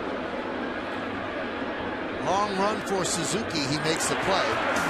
Yankee pitchers have not allowed an earned run in the last 21 innings. That's the longest current streak in baseball.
it's a potpourri of pitches. Changeups down, fastballs on the black. Another nasty finishing changeup, the slider, getting Nick's looking with the fastball and back to the changeup. 3 well above average pitches that he can use at any time and finish you as well. 8 strikeouts through 4 innings. Here's the battle of Cy Young Award winners. As David just showed you, the 8 strikeouts for Hernandez with 1 walk. CC 5 innings, 7 hits, 1 run, and unearned run. He has not walked a batter. He struck out 7.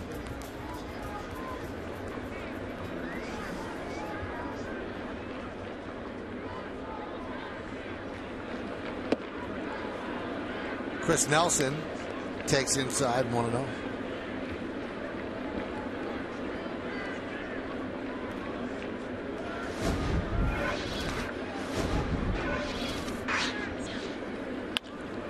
There's a base hit in the center field. Nelson with the leadoff single. Let's check out tonight's injury report brought to you by Montefiore Medical Center Inspired Medicine. Travis Hafner has really had his career slowed down because of all of the injuries that he has suffered. And in 2010, he missed 16 games with a bad right shoulder. In 2008, 92 games with a bad right shoulder. And it is the right shoulder again here in 2013. He's not in the lineup because of that. He had an MRI, and we are still awaiting word on what the MRI shows. It's a shame. Injuries. Austin Romine grounds one sharply to short. It's a 6-4-3 double play.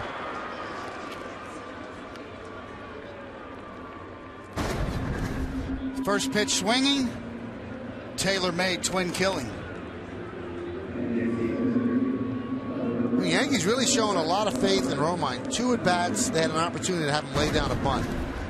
And they had him swing away twice. One time he did his job by hitting the ball to the right side, moving the runner over to third. They could have bunted Nelson over to second there, but they elected to have him swing away, and a 6-4-3 double play, now 2 outs. Hey, Michael, when I said a shame, I'm looking at his bio. Of all of the years that he spent on the disabled list, I mean, you look at some of his years, even when he spent 2006, 42 home runs, I'm talking about Hafner. Had he stayed healthy more often and been able to play more games, 33 home run season, 117 RBIs. Never any doubt about his talent, just whether or not he could stay on the field.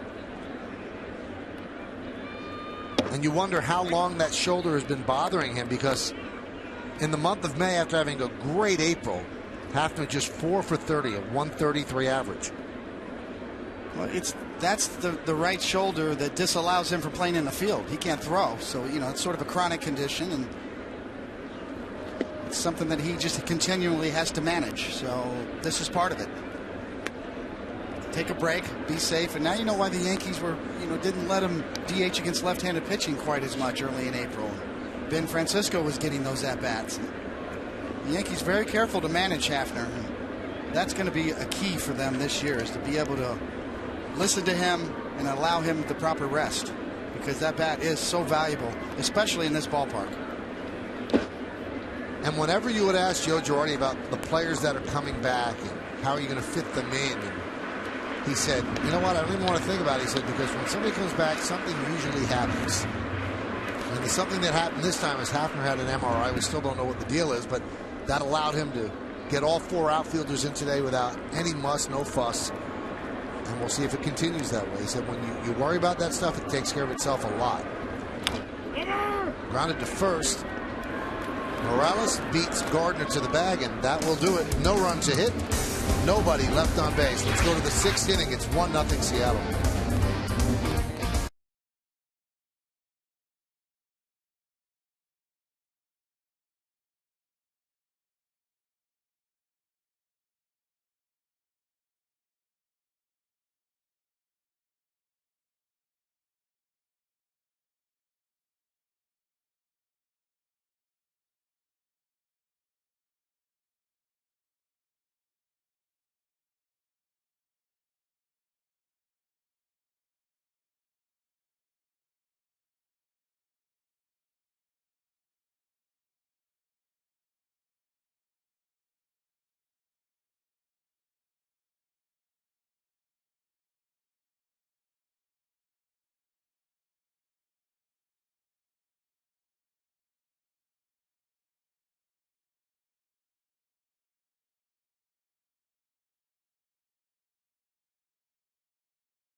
Forecast is brought to you in part by The Experience Buick Lease. It's a new lease on luxury.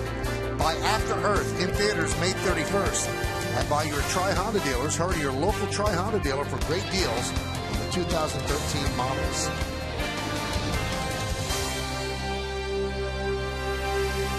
Kelly Shopick leads off the 6th inning. And he punches a single to right field. Jumped on the first pitch. And he is on first base. 8th hit allowed by CeCe.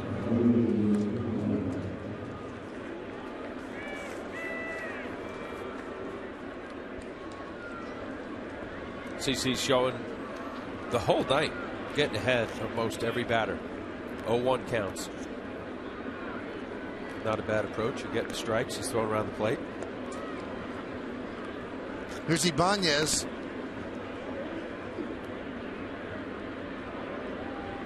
So far tonight, he's 1 for 2. Hit a simple ground ball to first and just outran CeCe to first base for a base hit. He really made an impression when he was here. We told you about the big playoff home runs, but fit seamlessly into the clubhouse. A great teammate. Everybody liked him. Worked hard. Did his job the right way. Showed up. Didn't complain. And you could almost see this guy one day becoming a manager. Without a doubt. One of the nicest, classiest guys you'll ever meet. One of the hardest workers, too. Legendary. Hammered to right field. Is it high enough? It's high enough. A 2-run home run for Ibanez. 3-0 Seattle.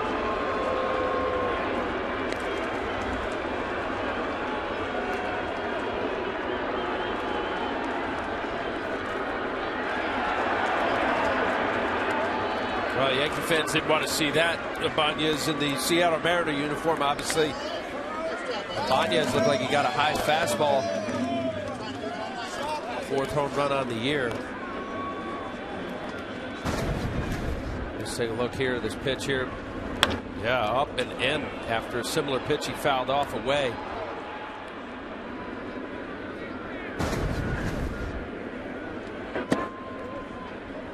Above the strike zone, excuse me, Michael. Above the strike zone from Ibanez there. A top spin line drive, too, in the first row in the short porch.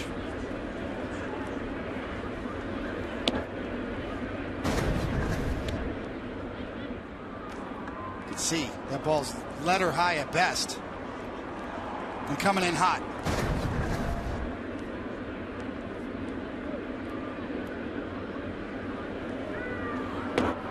Well, that one's a dagger. Yeah. That's a tough 2 runs to put up there against Hernandez. Well, you cited the numbers, Michael. 2 runs or more. He's 95 and 24. There's a strike to Andino. Hernandez has thrown 76 pitches through 5 innings. But as the guys mentioned earlier, getting into that bullpen is really no joyride either. They've got some good arms out there. Count 3-2. Andino thought he walked twice.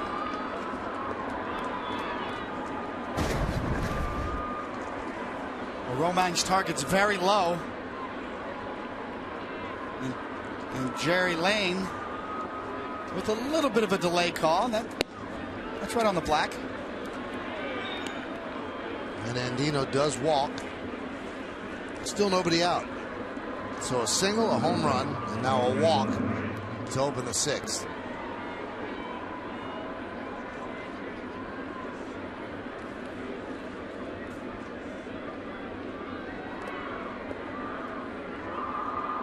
Sort of the conversation, Al, that we had with Chris Sheeran in the BP show today about, okay, if you're a starting pitcher and you know you're facing King Felix, do you just forget about that, or you just facing the Seattle lineup? Now you know. You made one bad pitch all night, Sabathia, a 2-run homer. Really not even a bad pitch, above the zone. Give Ibanez credit. But now look at what you're staring at. Pretty decent game, you know, for Sabathia. Yeah, he's given up some hits, 9 hits, and that 1 2-run shot. You're here in the 6th. Normally, you know, quality start, you're right around a quality start. That ain't good enough against this guy. And how often do you hear pitchers say, I'm not facing whoever, you know, premium pitcher X. I'm facing the hitters. Yeah, we understand that, but you also have to know what your hitters are facing. And I always thought, facing guys like you and others that were premium pitchers, I just thought a run is a potential loss. You have to assume that because your guys are going to have a tough time scratching runs. And in moments where you had to pitch backwards, and CC was doing that, he left the fastball up to Banez, 2-0, 2-1, 3-1, to especially the middle part of the lineup, that you're not just going to say, here it is, outer third, hit it. It's a solo home run. That's okay, my boys are going to score. So you see just the strategy of pitching behind, pitching backwards. I know you know this, David. You did it excellent throughout your whole career. A lot of talk about Jack Morris, the great Detroit Tigers pitcher, pitching to the scoreboard. He was the master at pitching to the scoreboard. Well, that's this theory too. Pitching to the scoreboard means who's on the other side. If you look up at the scoreboard now, you see 0. And it's going to be hard for your team to score runs while that guy's in the game. Not that they can't. Yep. But you just know the degree of difficulty is that much tougher. And 3 runs is a lot to overcome against a premium pitcher with a good bullpen supporting him.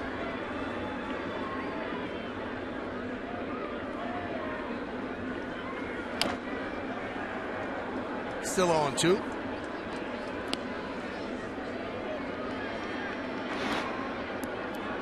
That's the breakdown of the 90 pitches.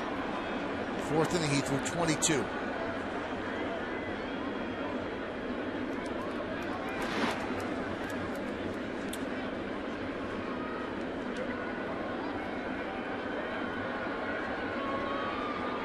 The 0-2.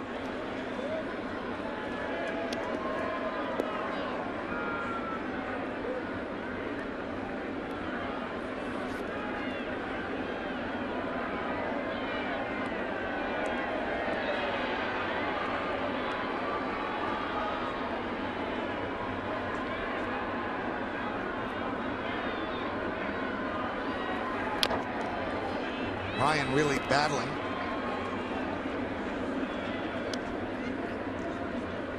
Comes into this bat with a 131 batting average. He picked up a hit against CC in the 4th inning. You know, Brendan Ryan really known for his defense. By a lot of assessments, maybe the best range at shortstop in the major leagues. Certainly some of the defensive metrics out there bear that out. Swing and a miss. 1 away. Now the big hit in this inning has been Raul Ibanez's 2-run home run, and we want you to look at the swing with our new technology, Yes View. Incredible 360-degree view. You could see that pitch well above the belt, and Ibanez's bat head out in front.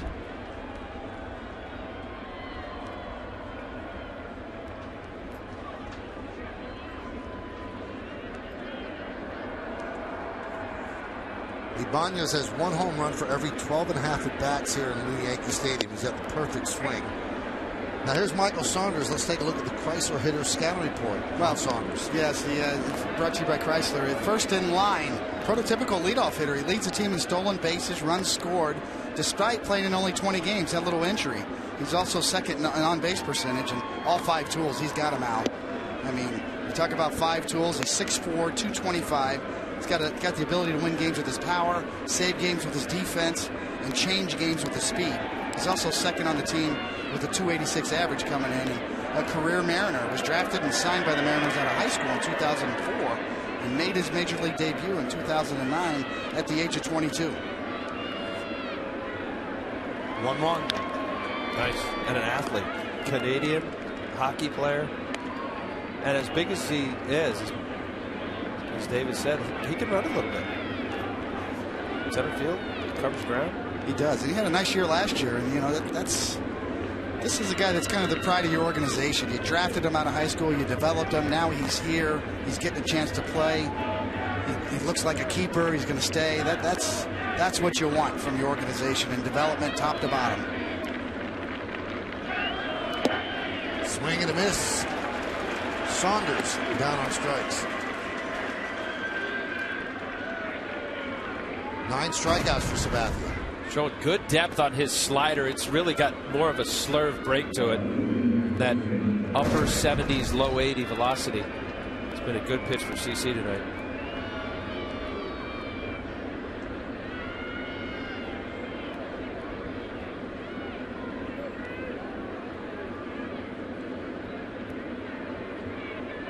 Here's the pitch to Bay.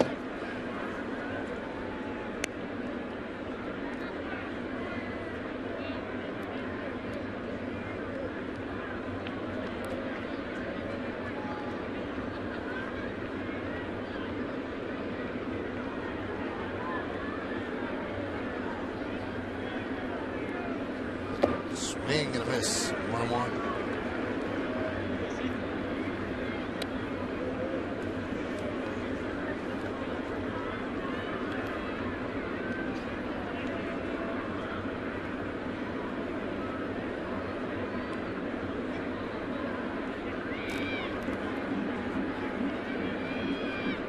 Big lead from Andino over there on first.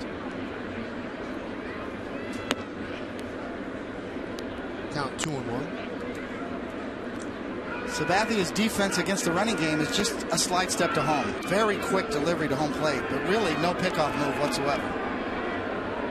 As opposed to Andy Pettitte, who's got one of the best pickoff moves you'll ever see.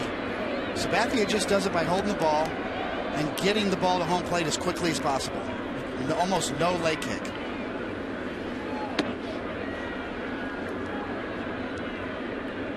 You know, everybody, the assumption is because you're left-handed, you should always have an easy or better pickoff move. There's Andy, all-time pickoff leader.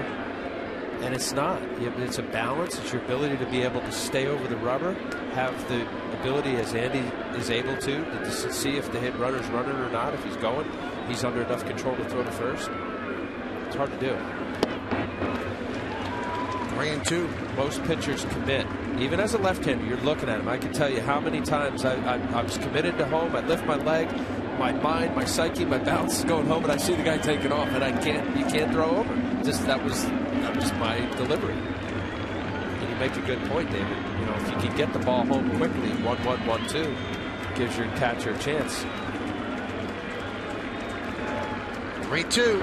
Swing and a miss. Strikeout number 10 for Sabathia. So he strikes out 3 in this inning. But Raul Ibanez hit big home runs for the Yankees, like this one against the Orioles in the playoffs.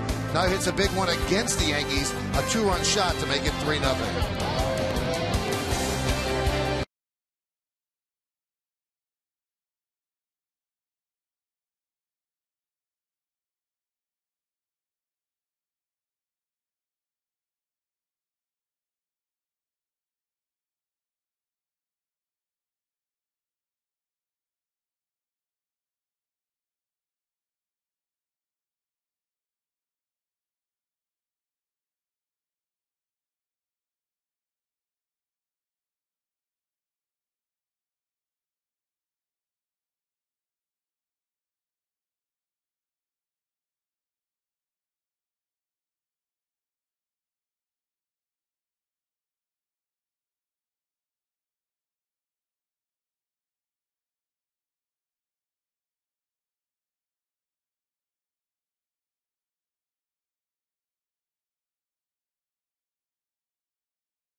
First 25,000 guests in attendance receive a Yankees collectible cup courtesy of Premio Foods. For tickets, log on to Yankees.com.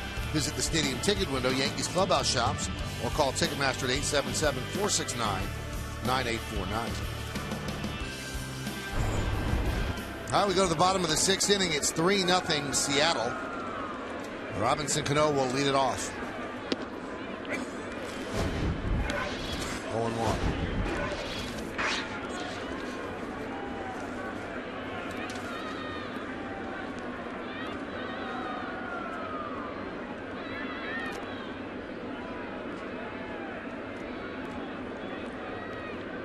Well, as David was talking about how you face a guy like Hernandez, the Yankee hitters, obviously the game's not over. I mean, you're still going to battle, and this guy's not Superman. I mean, he's got an ERA. There's still crooked numbers next to his name.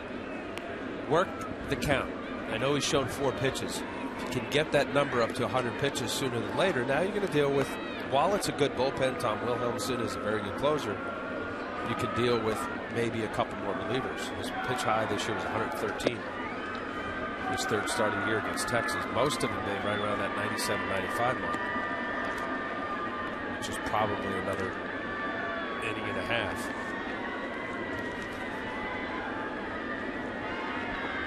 Certainly a valid point. I mean, of course, the Yankees are very capable of coming back in this game. It's just the degree of difficulty goes up when you give Felix a little bit of breathing room.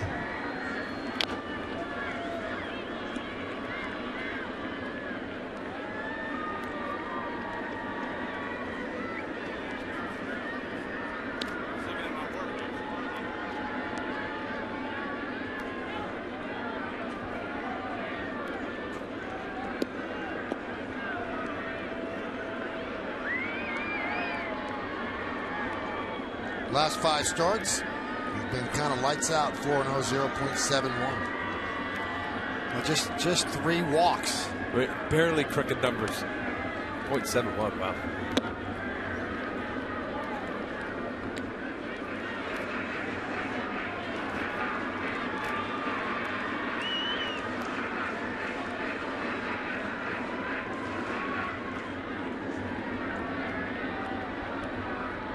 Cano did not have a particularly good road trip, hitting-wise, but the Yankees didn't seem to be derailed at all. 6-2. Ground ball and through the vacated hole at shortstop for a base hit. On the road trip, Cano just had 7 hits and 34 at-bats, but he's 1 for 2 tonight. Nice at bat. Got the 3-2 count. King Felix, fastball away, stayed on it, tried to do just that. See the ball's away. Look at the head on the baseball. Love that look. Drive it through the middle of the field. Brandon Ryan playing up the middle. Good start to this inning. Yeah, the book on Cano, as we've seen with Joe Madden in Tampa Bay, was that he pulls the ball on the ground and tends to hit the ball the other way in the air. And we've seen multiple shifts played against Cano. That'll beat that shift. Wells swings at the first pitch, pops it up behind the plate and out of play. I wonder how many of those factor into the spray chart. How many over shifts do we see now? A lot. It's obviously very popular. It's becoming more and more popular. And that wasn't the most extreme one we've seen this year, but certainly Brendan Ryan playing up the middle. No, but vacated. More than just shade used to be play 1, play 2, 1 or 2 steps either way. I'm seeing guys 15 feet. You can see Cano really taking a shot at that vacated hole as well there. High pop-up. Ryan drifts back for the first out.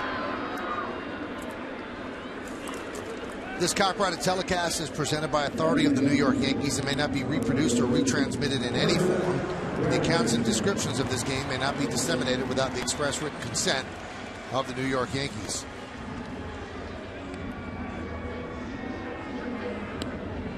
So 1 down, and that brings up Granderson, his first game back. The injury to Granderson was costly for the Yankees, and when it happened, that's a bat you don't want to lose. And it could also turn out to be costly for Curtis Granderson, who's in the final year of his contract.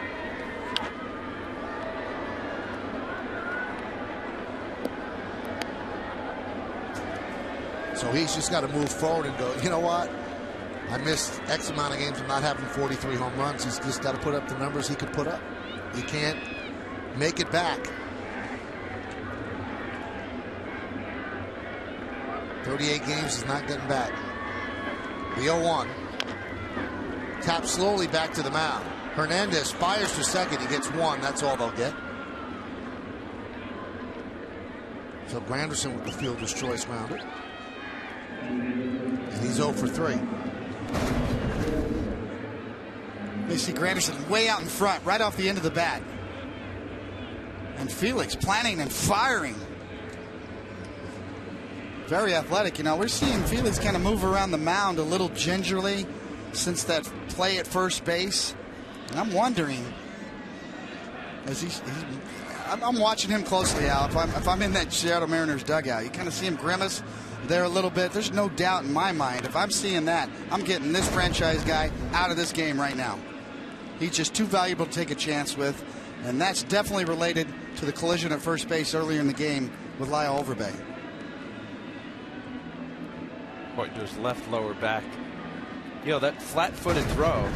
Let's see if he points to where he's complaining about. He got clipped in the back of the knee.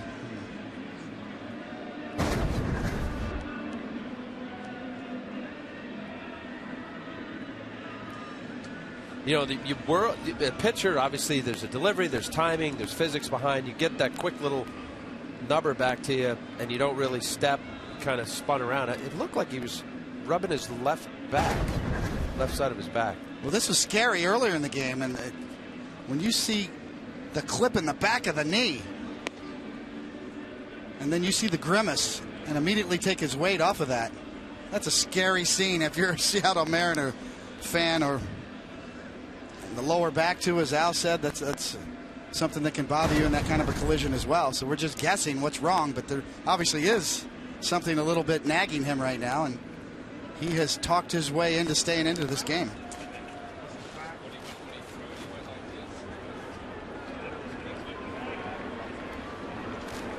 But even to the at-bat against Cano to lead off this inning, he looked a little, unsure of himself, or kind of landing a little gingerly at times. And it's something that bears watching, obviously.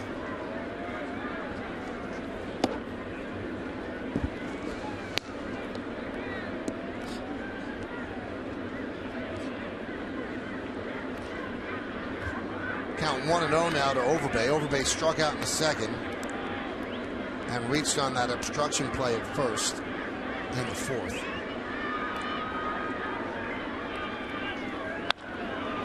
Line to right field. That's going to be trouble, and it is hopping into the off the top of the wall. Yankees catch a break as Granderson rounds third. He will head home. It's an RBI double for Overbay, and the Yankees are on the board. It's 3-1 Seattle. That ball came ever so close to bouncing in the seats, which would have stopped Granderson at third. Well, you said it, Michael. The Yankees caught a break. I think it just banged out the very top of the wall. Let's take a look here under Mercedes Yesmo. Ball kicking up. Where's this land? Right on the top corner of the fence. Now Eric Wedge is going to go out and talk with Porter, the first base ump. Does it hit that yellow pole? I don't think it does, Al. See, if it had, then it would be a double. No fan reached over and touched it. We'll take another slower look here. It's not only the pole, the yellow lower pole, it's the netting on the foul pole. What do you think, David? Did that net move? If it did, it just grazed it. It would be almost imperceptible.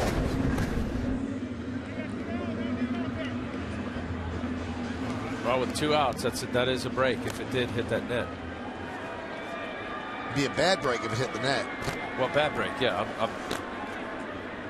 Bad break for the Yanks. And a good break for the Mariners. Yes. It's usually what happens when you hit the top of the wall on the padding. It shoots it directly up and straight back down. So now the Yankees have a runner at second for Jason Nix. And there's a strike. So the Yankees get on the board. And it's 3-1. Now the true difference in this game would be Ibanez's home run.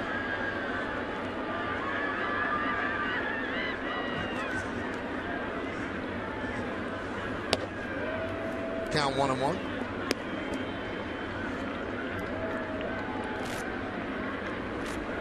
Yankees 0 for 7 with runners in scoring position. There was a runner on first when Overbay just got the double. Mariners 2 for 7.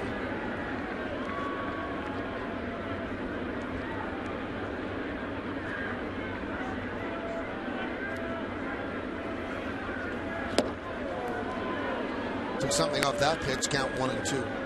Big slow curveball. He's been primarily fastball, slider, change. Here he's pulling the string on Jason Nix. Big curveball, 12-7. Still kind of goofing around there. I'm not liking what I'm seeing. Right? Yeah, I mean, I just don't like what I'm seeing. This guy's just too valuable, the way he's landing and hopping, and really like he's walking on hot coals out there. Shows you what a gamer he is, though. He wants this game here in New York. So does that guy. He wants this game too. But you got to be holding your breath on the Mariner bench right now, watching this guy try to finish this inning.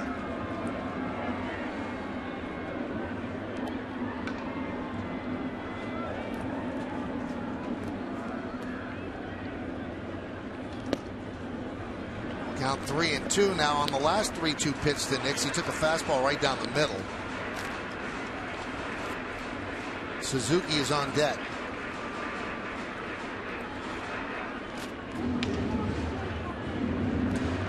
Felix wanting to make sure that's his pitch selection because he likes to call his own game. He doesn't want to have to shake off with multiple signs, obviously with Overbay on second. So he just tells him, this is the pitch I want. It's 3-2.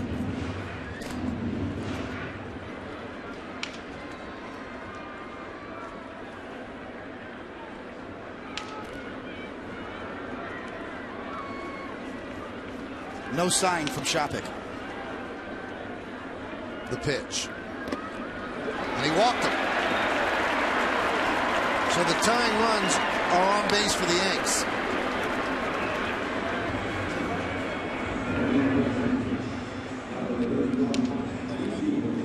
And here comes Willis. Pitching coach Carl Willis heads to the mound. Let's check out tomorrow's starting pitchers, brought to you by Verizon Fios Quantum Internet, technology that makes you feel superhuman. That's powerful. Al told you about this pitcher for the Mariners, Iwakuma. Look at the numbers, 4-1, 1.74. Phil Hughes picked up a win his last time out, didn't pitch great.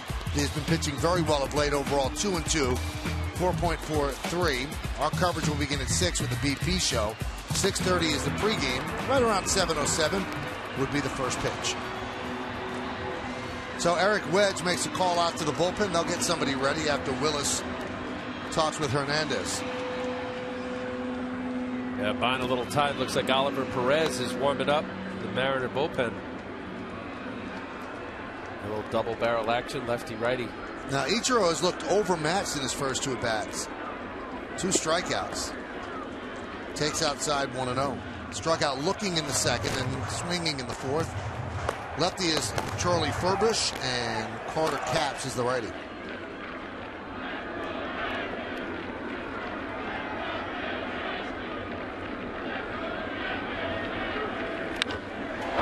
Driven deep to center field, going back Saunders. He's got room, and he makes the play for the final out of the 6th. So Ichiro gave it a ride, but just not enough. Yankees do get a run. We go to the 7th.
It's tough through the 6 innings. One mistake to Raul Ibanez. Good slider, good fastball combination.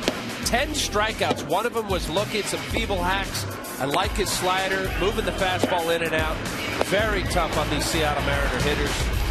20 first pitch strikes out of 29 batters he's faced. 16, 10 or more strikeout games. He's 4th on the Yankees all-time list. Guidry's first, and how about that? Our buddy David Cone, 21. And you weren't here forever, David. That's pretty impressive. 21, 10 or more strikeout games. Behind Louisiana Lightning.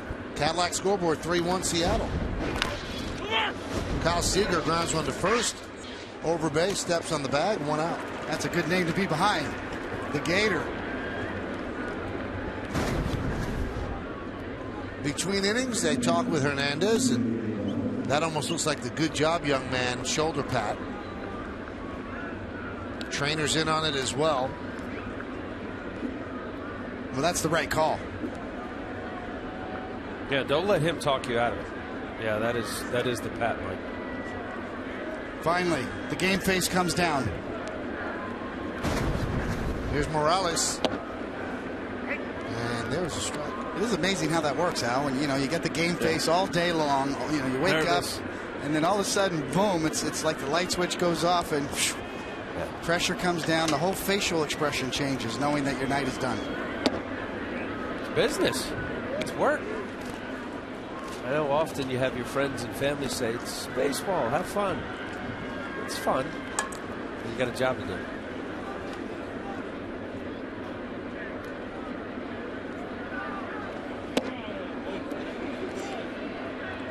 Porter said he went around. Sean Kelly warming for the Yankees.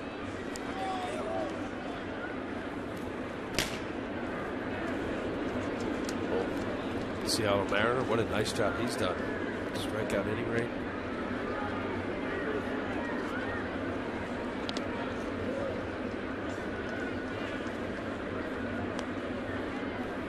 CC, a veteran. You see Yorvis Medina mooring for Seattle.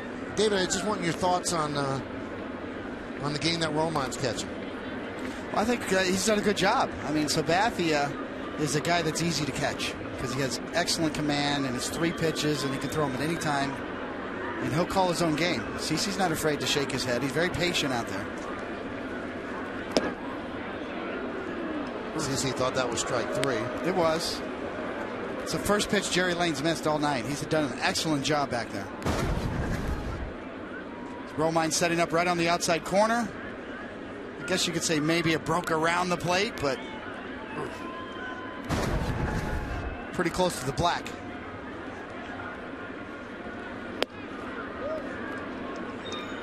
And Morales works a walk. To vote for the Chevy Player of the Game, visit votechevy.com. Results will be revealed in the postgame show. So I think what we saw, Michael, just to finish that point with Kevin Romine was, when his first start, he caught Andy Pettitte, and Andy Pettitte, they had a little trouble getting in sync, and it kind of was disruptive to the rhythm. And it's all about the demeanor of the pitcher. Sometimes you have the person. I'm sorry, Austin Romine. Kevin was a hitter. His dad. Hitter, sorry. His dad. His dad, yes. Kudos to his dad. But I think there was just it depends on the personality of the pitcher. And Andy Pettitte, obviously a gamer, but he's a guy that's really up tempo, and he's more prone to getting a little bit anxious on the mound if he's not in sync with his catcher. Whereas Sabathia, cool as a cucumber. One of the easiest guys to catch in the big leagues. Takes his time. Morse lines one past the diving overbay and down the right field line. Ichiro fields quickly and flips it in to Cano, and Seattle has runners on the corners with 1 out, and that's the 3rd hit from Michael Morse. It's good hitting right here. Slider coming into his bat. Not enough for CC Sabathia. Was able to punch it to right field. Could be his day. 112 pitches, 1 out into the 7th inning, and runners on the corners, and that is going to do it. As Girardi will call on Kelly. With Kelly Shopping due up. CC gets a nice hand.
begins with Seattle, both 7:05 starts, both right here on Yes. Then Toronto comes to town. The Friday games are my 9. And then 2 1:05 starts Saturday and Sunday, both on Yes. Then the Yankees hit the road, 3 in Baltimore, all 7:05 starts. Thursday's an off day, and then the Yankees will travel to St. Pete to take on the Tampa Bay Rays.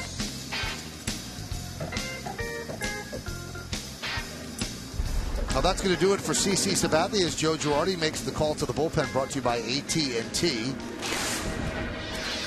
And Sean Kelly will come on for the Yankee left-hander. 24 strikeouts in 14 innings. You see the high ERA. The high ERA, his first 3 outings, he gave up 7 of those runs. It's 10 runs. Here's Kelly Shopping, first and third, 1 man out. Seattle leads 3-1. We're in the top of the 7th. 1-0. Yankees picked up Kelly from Seattle. Those are the numbers on Sabathia. He's given up 2 earned runs, but the runners on base are his responsibility. Strange numbers, 10 hits and 10 strikeouts. A good approach by Seattle against Sabathia, as Al said. Sabathia very aggressive, throwing a lot of first pitch strikes and a lot of first pitch hits too tonight.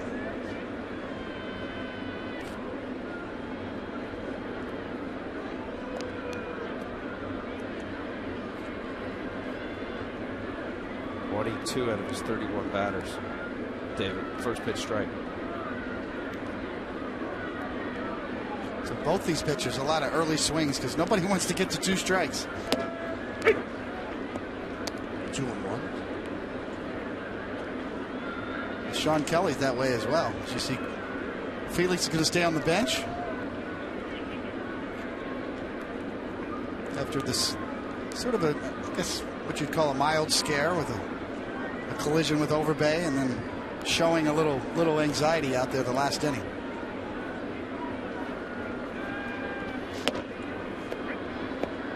Fastball there, now 2-2. The bullpen's done such a great job. In May, 3-1, ERA under 1, 6 walks, 33 strikeouts, and they've had 22 consecutive scoreless innings pitched. And of course, at the end, the great Mariano Rivera, who's run the table so far, 15 for 15 in saves.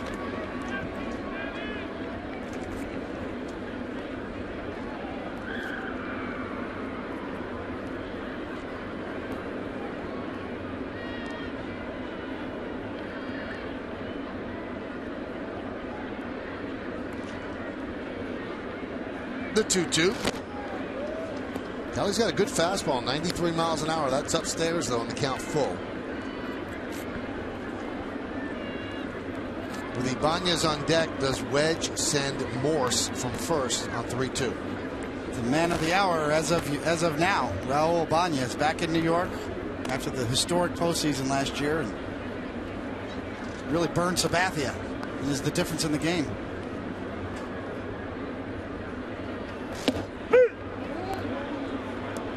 And Shopping down on strikes. That's a big strikeout for Kelly. Now here's Raul Ibanez pinch hitting for Alex Rodriguez, and then hitting that dramatic home run that tied the game. Then in the 12th inning, he wins the game for the Yankees against the O's into the second deck. Pandemonium in the Bronx. And then this pretty much ended Valverde's postseason. The Yankees scored 4 runs, that 2-run home run, forced extra innings, but the Yankees lost in 12 and ended up getting swept by the Tigers. And the pitch to Ibanez is high, 1-0. He likes hitting at Yankee Stadium, including the old place across the street.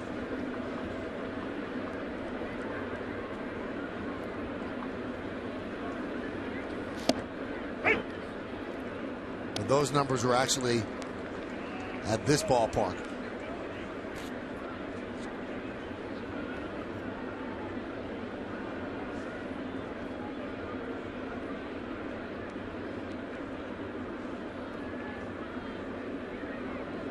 One. Driven out to left field. Granderson back, still back, and he makes the play for the final out of the 7th. So the Yankee bullpen again gets it done. No runs to hit, no errors, and 2 men left on base. At the end of 6.5, it's time for the 7th inning stretch. Seattle 3 and the Yankees 1. Ibanez gave it a ride, and Granderson playing a weird position for him, run it down, and makes the play for the final out. But we're going to stay right here to honor America in the Bronx. And welcome 2 honored guests of the New York Yankees. United States Army Major Jeffrey Pickler, who served in Operation Enduring Freedom and Operation Iraqi Freedom. And United States Army Major Jeremy Ussery, who served in Operation Iraqi Freedom. The Yankees say thank you for your sacrifice and service to our nation. Now, ladies and gentlemen, please join in Kate Smith's rendition of God Bless America.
Summary, this game right here brought to you by your local Nissan dealer. It's 3-1 Seattle, 3-10-2 for Seattle, 1-5-1 for the Yankees. Sabathia lasted 6 1/3. Right now he's the pitcher of record on the losing side. Hernandez, 6 innings, 5 hits, 2 walks, 8 strikeouts. And Ibanez, the 2-run home run that he hit in the 6th inning right now, that's the difference in this game. So Hernandez just last 6th inning, he looked like he was stretching his back out. They let him go as far as he could convince them and gave up a run in the 6th. So now they turn it over to Yorvis Medina. And this will be his 9th game. 12 strikeouts in 9 2/3 innings pitched.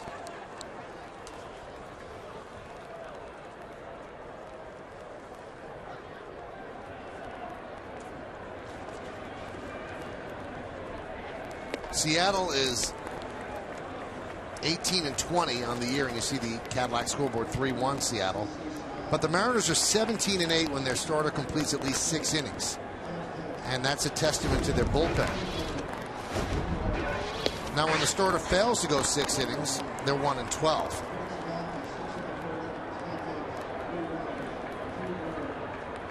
And the way you can interpret that stat Starter doesn't last 6 innings, give up some runs, and their offense just doesn't have enough to get back into games where their starter might even give up 4 or 5 runs. They're not that sort of offense. And when you're dealing with multiple relievers, the depth of a good bullpen, if you could have 2 go-to guys before your closer, that's solid. There's some good arms out of this Mariner bullpen, Medina being one of them. Actually, one of their better setup guys, Stephen Pryor's on the DL. Nelson, shallow fly ball to center. It's going to dunk in for a base hit in front of Saunders. And Nelson picks up his 2nd base hit of the night. Well, he got enough for the barrel on it. This is a boring, sinking fastball in on his hands. Able to muscle it out there enough. Michael Saunders made an effort. Watch here, this ball coming actually away and then way inside on his hands. Gets jammed. Not how hard you hit, it's where you hit it. See how deep he hit it in here and somewhere near the label. You couldn't have thrown it out there any better. Yeah, a little pitching wedge. Right in between. That ball gets away from Shopik. Heads up base running by Nelson. Takes the Yankees out of a double play situation and puts a runner in scoring position. You got to be looking for that as a runner. You get off there, good secondary lead. As soon as it kicks away, Nelson does not hesitate. Very important staying out of that double play situation. The first pitch for Shopik, from his point of view, is last thing you expect is a 94-mile-an-hour fastball in the dirt. As you see, he didn't really get a chance to even block that. Kind of picked it or stabbed it with his glove.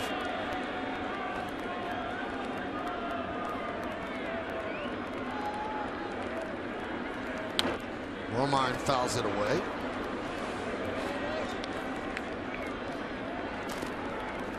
Furbush continues to warm alongside Carter Capps.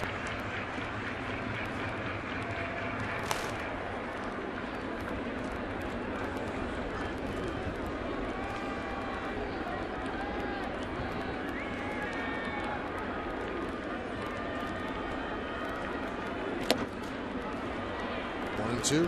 Some tongue-twisting names out in that bullpen, Michael.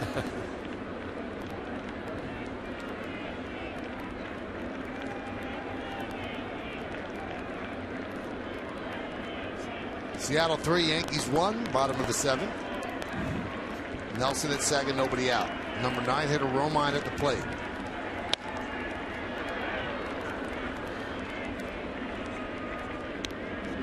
I'm going to get Austin's name right this year, Michael. Sorry, Austin. I did play against his father, Kevin. Actually had a couple of decent years at Boston. Yeah. Kevin Romine was outfielder, 2nd-round pick back in 1982. Arizona State. Yes. But Austin's done a good job behind the plate tonight, I think. Swing and a miss. Romine down on strikes.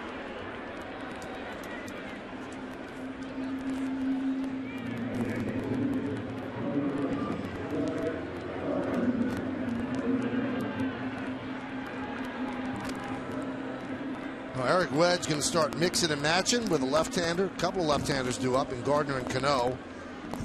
He'll take the ball from Medina. And he's going to call on Charlie Furbush. Gardner with a runner at second and 1 out. Yankees down 3-1.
On a tour of the United States, visited with Harlem RBI as they partnered, Harlem RBI and the Royal Foundation of the Duke and Duchess of Cambridge and Prince Harry. Mark Teixeira was there, and threw this pitch to Prince Harry, who crushed it.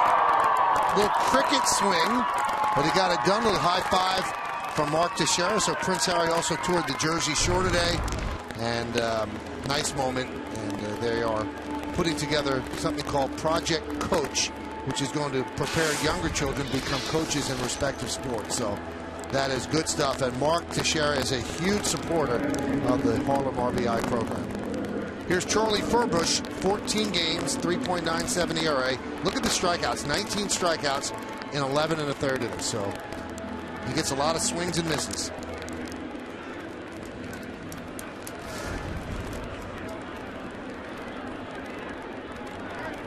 Gardner against Hernandez was 1 for 3 and a stolen base.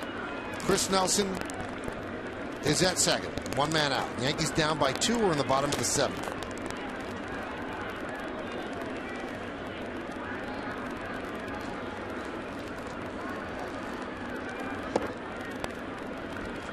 Count 1-0. Against lefties, Gardner's hitting .250 this year, and overall he's at .253.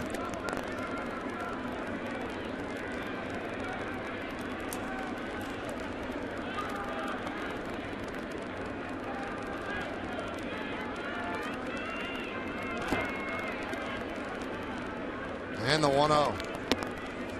Nice breaking ball for a strike. David Robertson heating up in the Yankee pen.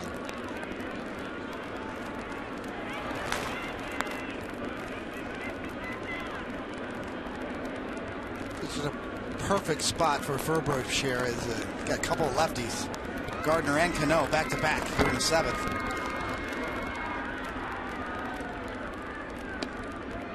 The kind of thing they used to say Tony La Russa back with the Cardinals, even the A's, when he could sort of groom Dennis Eckersley as the 1-inning closer, would come up to relievers in the outfield before the game and say, you know what, in the 7th inning, in this lineup, these are the hitters I'm going to need you for. And I guarantee you, Eric Wedge, even though Felix was pitching tonight, had this in mind when he saw the lineup, that if needed, right in this spot is the perfect pitcher.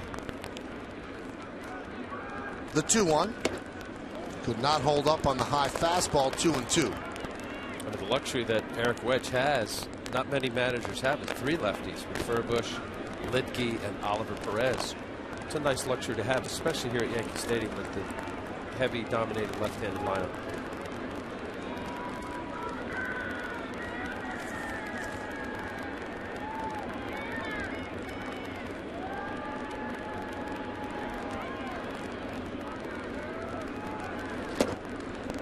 And there are very few moves that Girardi could make today with his bench. Travis Hafner's probably not available.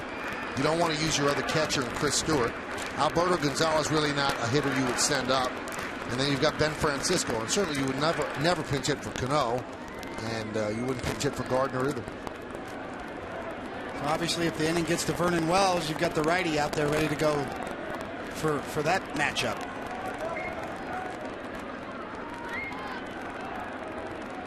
(3-2), and he walked him. So Gardner works a walk, and now the tying runs are on base, and that'll bring up Cano.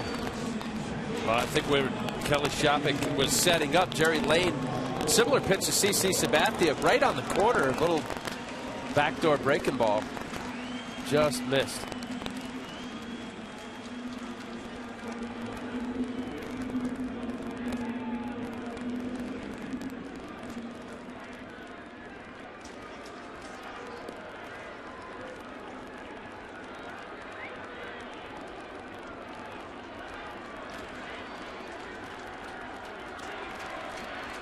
Cano 1 for 2 with a walk against Hernandez.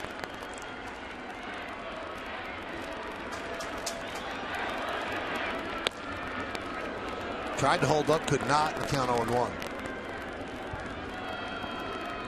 Cano with 2 hits and 4 at-bats against the Seattle lefty, and one of the 2 hits a home run.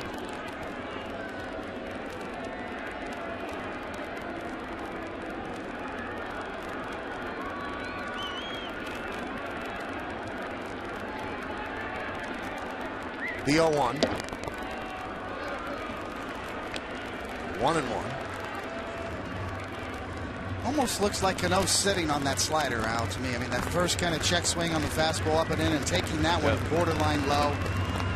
Furbush is known to kind of start his slider at lefties and break it over the inner half, as we saw when he walked Gardner with that 3-2 pitch. Cano might just be sitting middle in on that breaking ball. If he leaves it, Cano might just try to launch it. There it is. And he had a good swing. As you see that, I think he was probably sitting on it. That doesn't mean it's easy to hit, because Furbush has a good one. But you can see he recognizes and takes a big swing on a slider that's got a lot of the plate.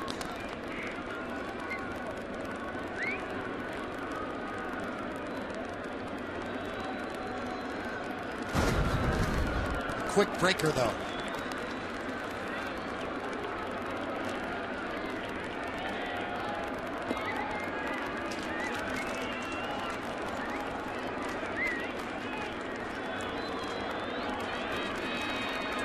Nelson leads off second, Gardner off first. 1-2 count on Cano. Now it's 2-2.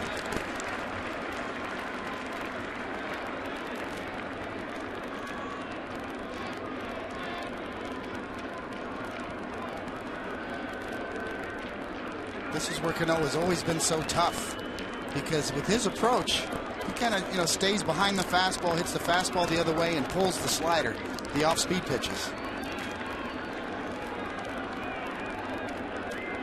Shortstop Bryant shades up the middle. So a lot of that left side is open. He punched the single through there last time up.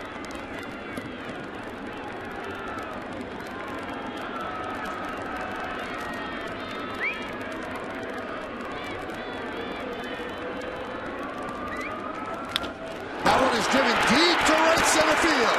Going back, Morse. Also going back is Saunders. He can't make the play. That is going to tie the game. Here comes Gardner. He'll score. It's 3-3. A 2-run double for Cano.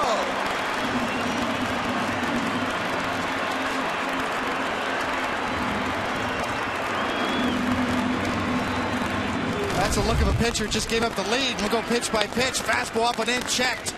Another fastball, borderline low, doesn't get it. Good swing and a slider on the plate. Spits on that one away and gets the one he's looking for. Another slider that got a lot of the plate.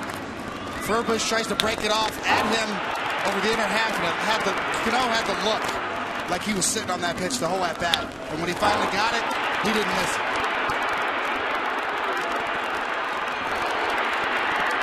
Well, they're going to intentionally walk Vernon Wells rather than bring in another pitcher, so they'll keep in Furbush to face Granderson.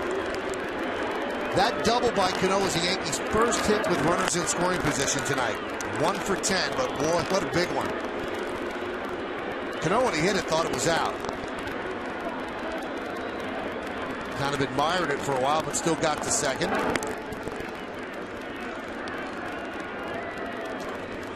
So, Al, you know, as a left-handed pitcher with the stuff you had, that sort of a pitch is designed to buckle the hitter. From a lefty, or even my perspective, I threw it right at the right-hander batter's right hip, but it's designed to sort of freeze a lefty because it starts right at him and breaks over the inner half of the plate. And Cano just doesn't give an inch. And you know also, too, David, you know this. When you had lefty specialists, and Furbush, 11 1/3 innings, 19 strikeouts. Statistical data up the kazoo, knowing that this is his out pitch. So somewhere along the line, I thought your mindset was perfect. He's basically sat on the breaking ball based on his takes on the fastball. And that's been the MO for Furbush early this year, about throwing that slider. Here's Granderson. And you talk about the statistical information that's on the bench with the hitting coach and Kevin Long. Just look at this stuff. Say, look, when he gets in trouble or when he's got a strikeout opportunity, slider.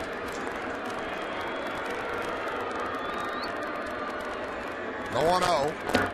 A big spot here for Granderson, his first game back. First game of the year, actually. Off the DL. Fractured his right forearm in the first spring training game that he played. A J-Happ fastball. He's 0 for 3 so far. So this would be a big spot for him if he could come through. Ooh. 2-1.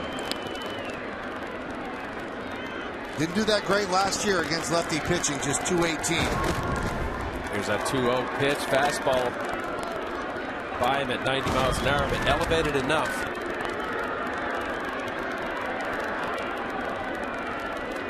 The 2-1. Now 3-1. Over base on deck.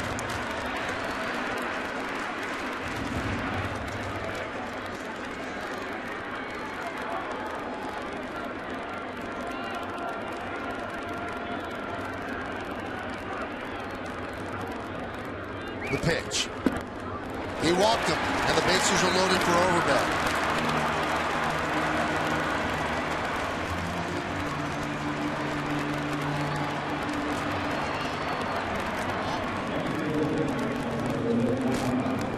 Pitches for the lefty, 14 balls. He walked Gardner, gave up the 2-run double to Cano, intentionally walked Wells, and now walked Granderson. And here comes Willis to try to settle him down. Big spot in this game.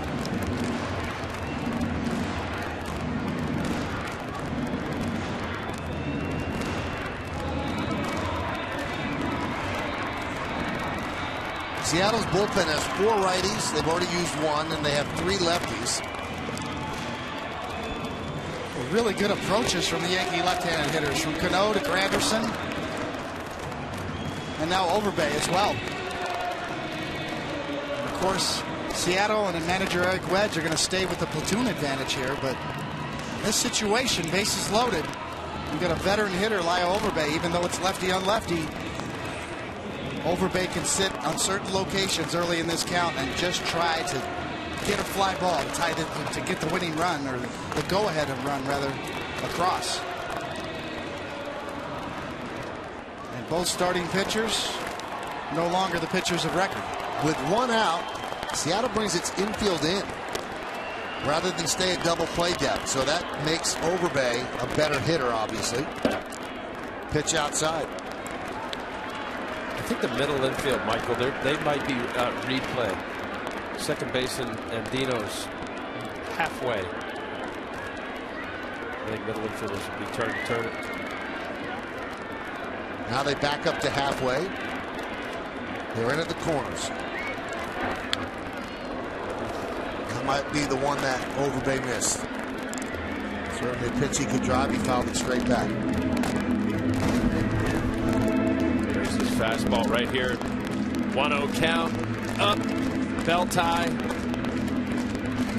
Yeah, you look at his face, he missed it. Overbay has struggled against lefties so far this year. 5 hits and 37 at bats. That's 135.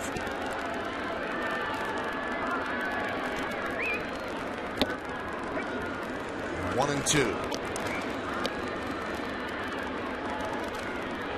Bases loaded. Yankees have tied the game, so both starters will not factor into the decision. This game in the hands of the bullpen. A 1-2 pitch. Fouls off the breaking ball. See, there again, same scenario, David. Yeah, I mean, that's what you have to sit on, because you know that he throws a lot of sliders in the strike zone. And he likes to start them at the batter and break them over the inner half. Well, the 1-1 pitch before that, fastball right down the middle. And Lyle took it.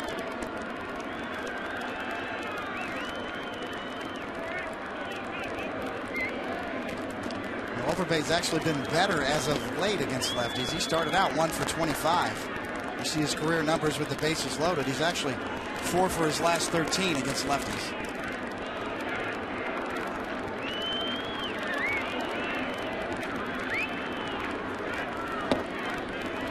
Two and 2. The Yankees have been very patient all night, even with Hernandez. Making them work, building up pitch counts, getting into better hitters counts.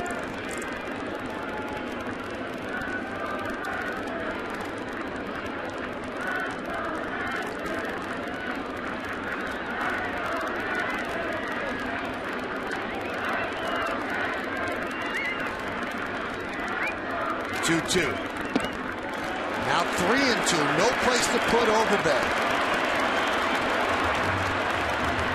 Jason Nix is on deck.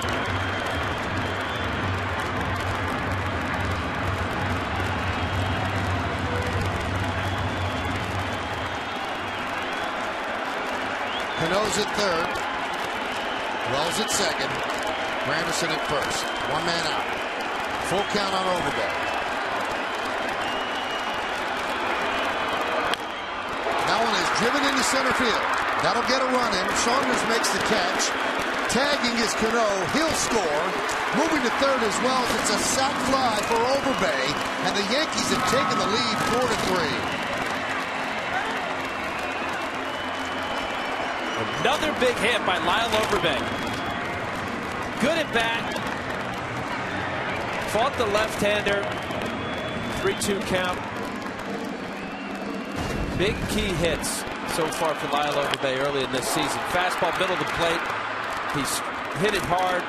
Michael Saunders run it down, easily scoring a go-ahead run. When they go to the bullpen again, Overbay's got a smile. He also has a sac fly, and the Yankees have a lead.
Powered by the Toyota Prius, official hybrid vehicle of the Yankees. Third pitcher of the inning used by Eric Wedge. He's going to go to Carter Capps. This will be Capps' 15th game. 23 strikeouts in 18 innings, but more than a hit per inning. He doesn't walk many batters, though. Opponents hit 3-0.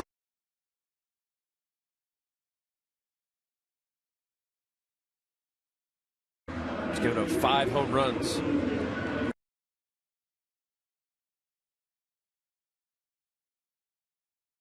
Trailing a game 3-0 with Field who came into this game with an under 2 ERA, and you've been able to take a lead, and that is a good job by the Yanks. And they're a scrappy, gritty bunch. They don't give up. They work counts. They are not as dramatic as past Yankee teams or star-laden, but they're getting it done. 10 games over 500, trying to creep to 11 over. Swing and a miss. 0-1 on Nix.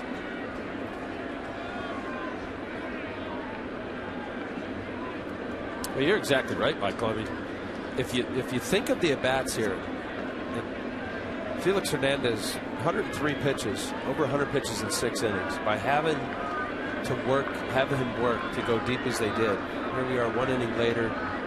Yankees put up a 3 spot. The 0-1. 0-2. Nix today 0 for 2 with a walk.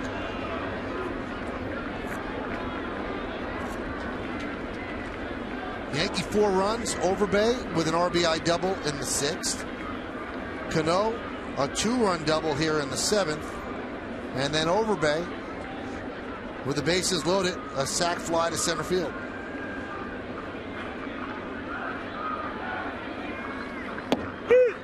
Strike three. Nix down looking. But the Yankees have taken the lead. And the big blow in the inning, Robinson Cano sitting on a breaking ball. And YesView shows it well. A double to right center. Tying to score at 3, and they picked up another.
Of Yankees on deck this season. There's more fun and games, baseball training tips, and surprises from your favorite Bronx Bombers. A new season of Yankees on Deck is back. It's Sunday at noon, and again at 5:30, only on Yes. So make sure to tune in for that. So the Yankees trying to hold on. They have come back from a 3-0 deficit to score 4 unanswered runs. And they lead Seattle in the first game of this 3-game set, 4-3. So they'll turn it over to David Robertson now. Appearing in his 17th game, he has 19 strikeouts and 15 in the 3rd innings. And he's going to face Andino, Ryan, and Saunders.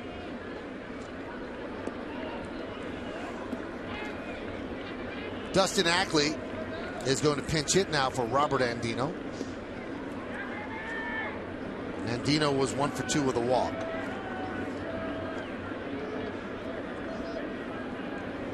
Hyundai scoreboard 4-3, Yankees lead.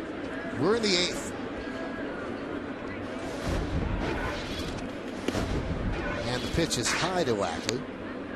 Crowd of 41,267 here in the Bronx watching this game.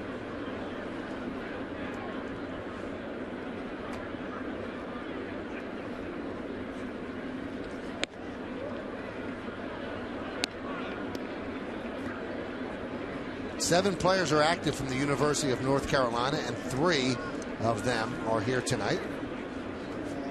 And we got Matt Harvey in the Mets.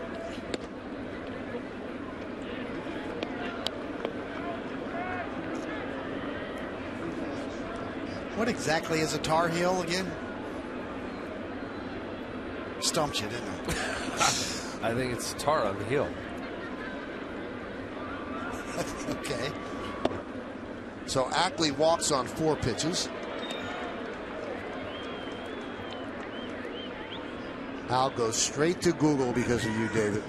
What is a Tar Heel? He's typing in right now. I have not.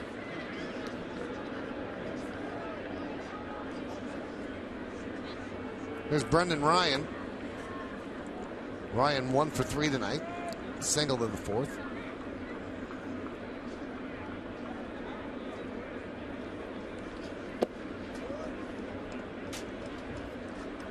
So Ryan shows bunt, takes the pitch low.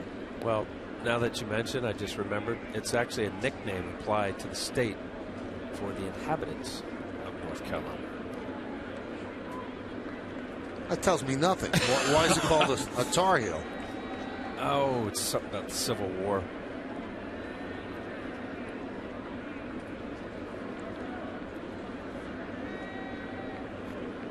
Tar from a tree, right?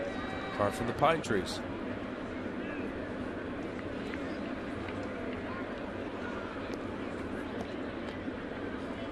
Shows you how tough it is for Seattle to score runs. They're in the 8th inning. The old rule is you never play for a tie on the road, and they're trying to tie the game here in the 8th. They really have to scratch out runs.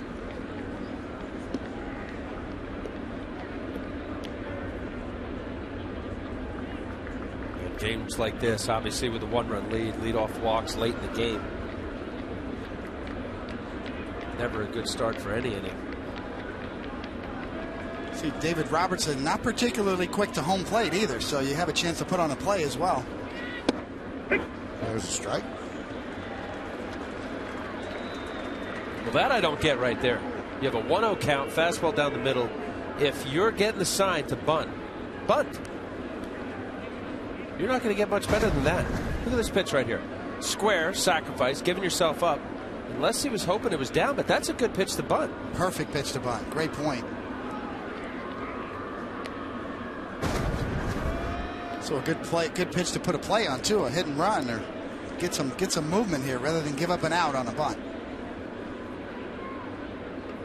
Robertson, as we've noted throughout his Yankee career, has such a long stride that allows him to generate power, but it also makes him susceptible to stolen bases. Takes that one low, and the count 2-1.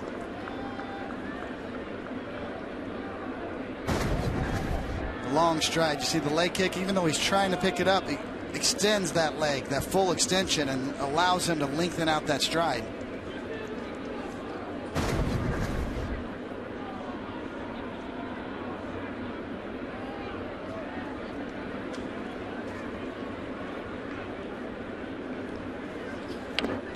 That one's bunted in front of the plate. Romine's going to go to second. Not in time. Back to first. Not in time. So the rookie tried to make the big play and gets neither. Well, that would have been a huge play to get the lead runner. Ackley's just too fast. Let's take a look. The ball is dead and it's right out front. That really prompted Romine to think, I could get to second base. Have to know your runners. Ackley is a very good runner. Not a Ricky Henderson speedster. Got a good break. As soon as he saw that ball was down, Ackley beat it out. Now watch here. The instinct for a catcher is stays within the bunting circle. Look, that's only about 5-6 feet out in front of home plate. It was really Ackley's speed and his base running instinct to take off quickly. Bad decision by Romine. But I could see why, as that ball didn't even roll out to the grass. Yeah, you would have to have the scouting report on Ackley and realize how fast he was. Just great base running on Ackley's part. Secondary lead, almost got a running start. The minute he saw the ball off the bat down, he took off and outran the throw. Well, what do the Mariners do now? Do they bunt again? Yankees think so. Overbay and Nelson in on the grass. Saunders 0 for 4 tonight. And he takes a strike. You know, this is one of those middle of the lineup guys. I know he's leadoff. You know, again, to be able to bunt effectively. If I'm David Robertson right now, I don't know how you feel, David. I always thought it was hard to get on top of a good fastball up in the zone. You know he wants to bunt, but somewhere higher than high. Took the bunt off. You know, there's a lot of big leaguers that they don't have a bunt. This just creates indecisiveness. You know, he's pulling.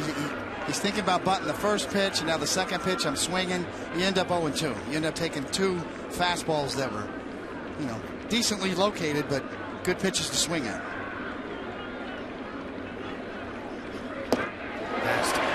Saunders down on strikes.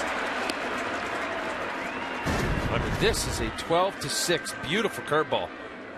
Look at the break and the spin on that breaking ball. Great pitch.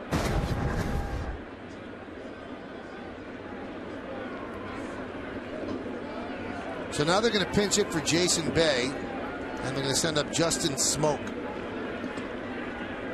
He was the key player returning from Texas in the Cliff Lee deal. And really has not reached the heights that people predicted for him. Another case of a can't-miss prospect that's kind of missed. So Bay's night is over. He was 0 for 4 with 3 strikeouts.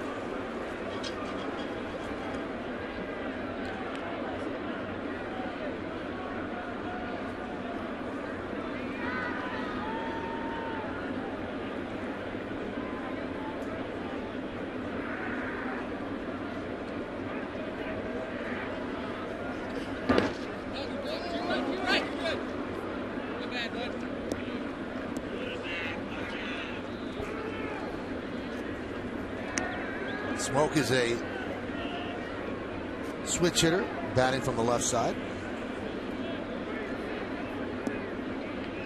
If you remember that Lee deal, the Yankees thought that they had the deal, that they were going to acquire Cliff Lee. And then Texas decided to include one of their top prospects. You see how he was rated. And that got the deal done for the Rangers.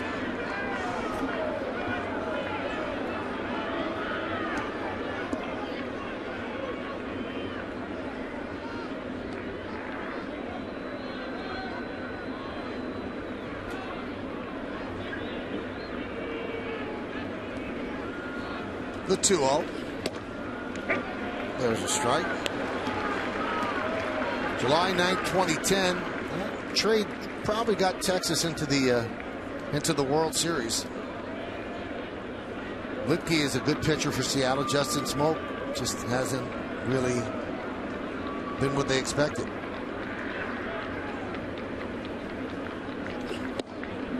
Count 3-1 on deck is Kyle Seager.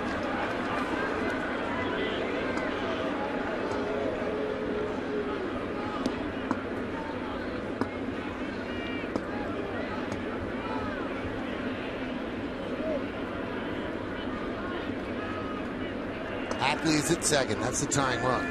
The 3-1. Poured a fastball on the outside corner. 3-2.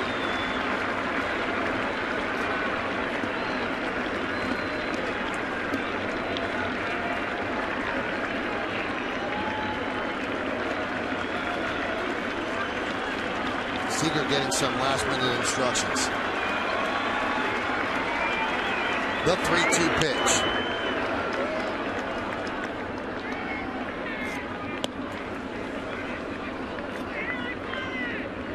Romine wants to talk with David Robertson. Mariners scored an unearned run in the 3rd, 2 runs in the 6th on a 2-run home run by Ibanez. But the Yankees chipped away with 1 in the 6th to make it 3-1, and then 3 in the 7th to take a 4-3 lead. That's where we are right now. And that's where we are right now. Fouled away.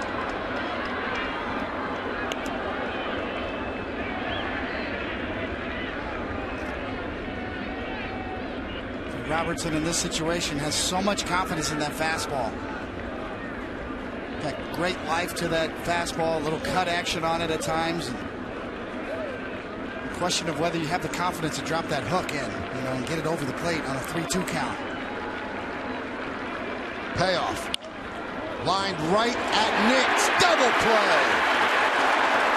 Ackley strayed too far off the bag, and Nick stepped on second for the twin killing.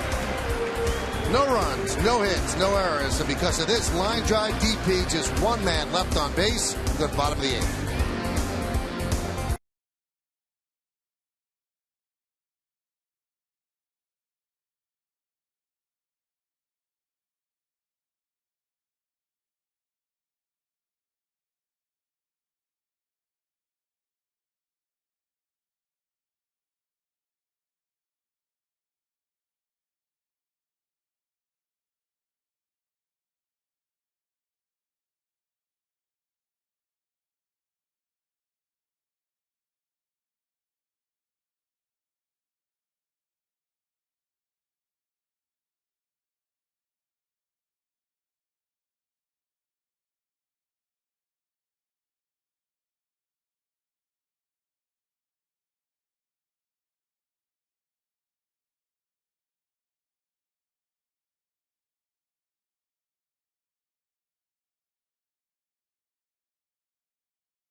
reviews the big plays from tonight's action and gets you updates from around baseball. Plus, Meredith Marakovitz with the clubhouse reaction and Joe Girardi's manager's report.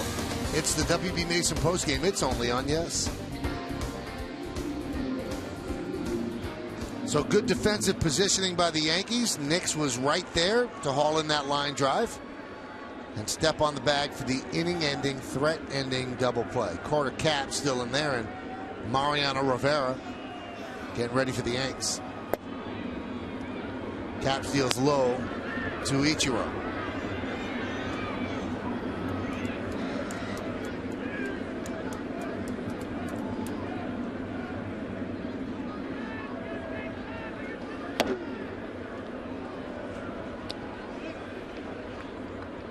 Ichiro was the last batter that Hernandez faced. You see Ackley at second, and Andy Chavez takes over and left.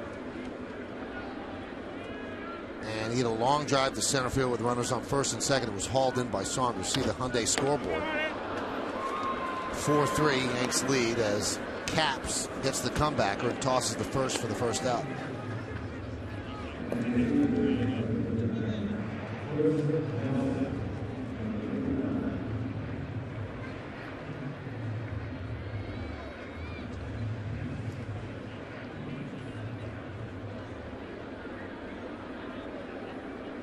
So that's going to bring up Chris Nelson. Chris been on base 3 times. Reached once on a strikeout wild pitch, then single to center and single to center again.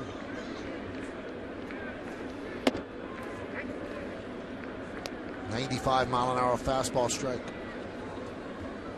Not an easy look either, Al. I mean, Caps, he kind of drops down and, across his body. Cross thrower. Well, they have good arms. I think you're looking at the formula of teams with mid-payroll, not having an all-star star at every position. Strong bullpens, shorten the game. You don't have to necessarily rely on 7-inning starts. A lot of good arms in Major League Baseball at these bullpens. See that coming at you with the crossfire? Tough on righties. Very hard to hang in there.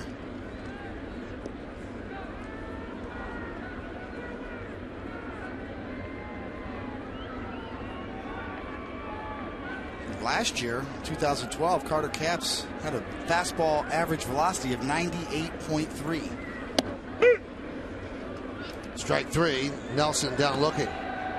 We told you about the double play that ended the top of the 8th. Let's take a look at how it came down right into the glove of Nix.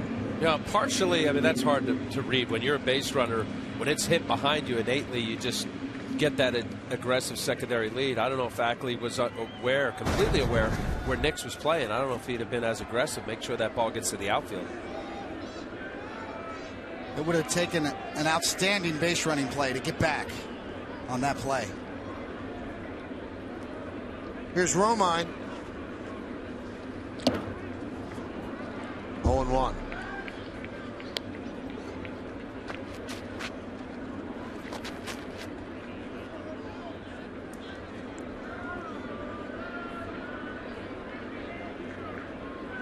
Mentioned about Carter Caps, how tough he is on righties. He's just a 3rd player from the 2011 draft to make his Major League debut. Clips the outside corner, 0-2. Trevor Bauer, who the Yankees saw in the Cleveland doubleheader, and Cody Allen with Cleveland as well. So this guy was drafted just 2 years ago.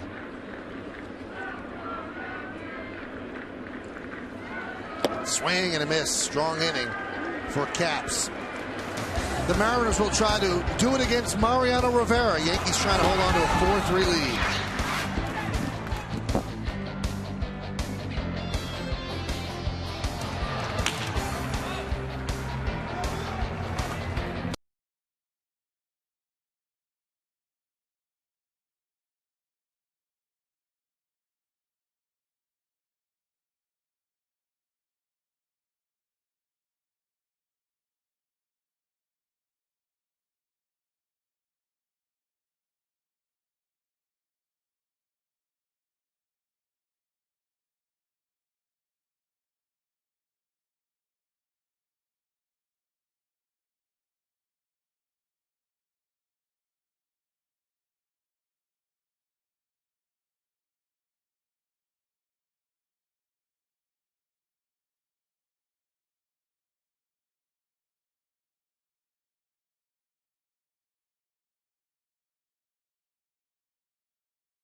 middle game of this 3-game set. Coverage will start at 6 with Audi batting practice today. Then the Tri-State Ford pregame at 6:30. It's only on Yes.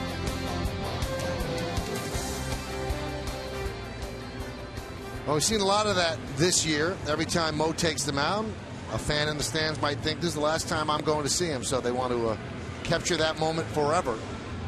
As Mariano will try to shush the Mariners here and close this down at 4-3.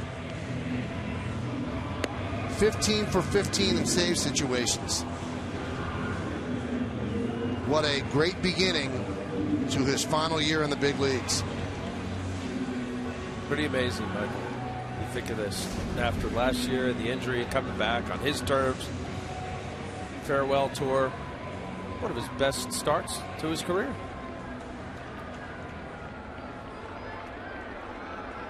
So he's going to face the heart of the Seattle order: Seager, Morales, and Morse. So the 3 best hitters as the Yankees are holding on 4-3.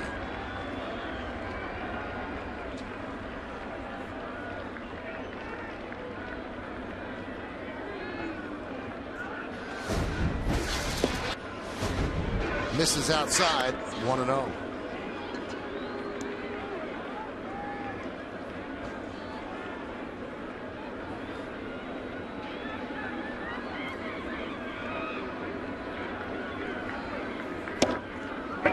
That one he catches the outside corner, 1-1. Seager so far today is 1 for 4.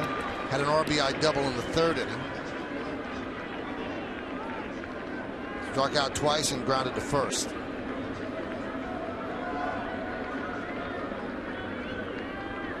One pitch.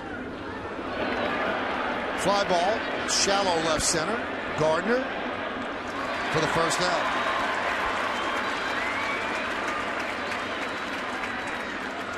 We mentioned Mo has 15 saves. 15 saves in 36 games is the fastest that Rivera has ever gotten to 15 saves.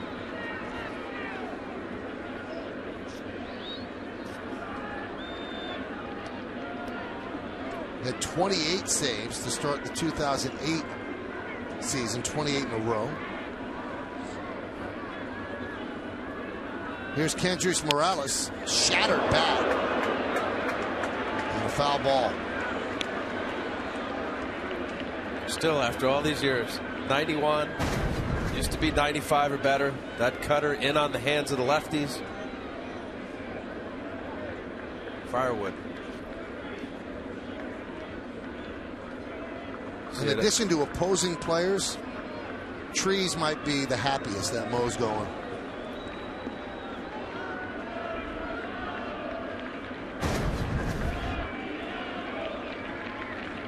The 0-1. 1-1.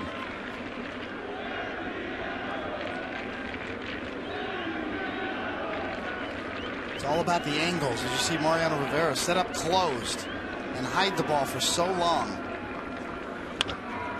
Driven out to left field. Anderson for the second out.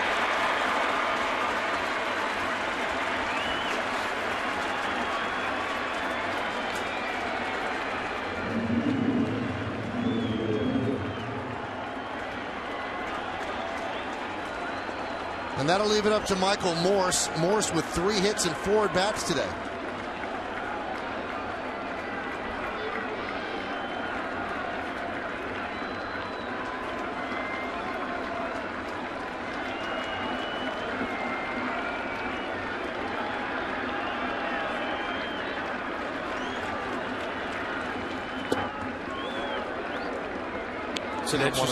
It's an interesting matchup for Mo. You know, you got a big, strong guy, likes the ball out over the plate. Mariano, that patented cutter away. You saw he shook a couple sides to get to that sinker in.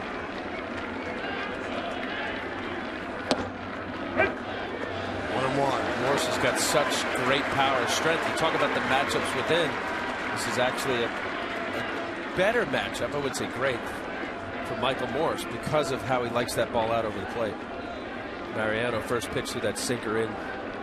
See him hold the bat almost with his both arms fully extended. Punch the other way. And another broken bat.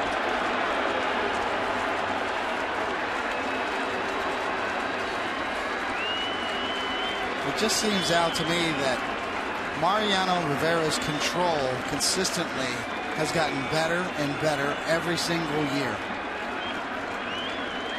Obviously the ability to break bats, but to throw the ball to both sides of the plate with cutting action and tremendous precision. So whatever he's lost in velocity over the years, he has gained in control.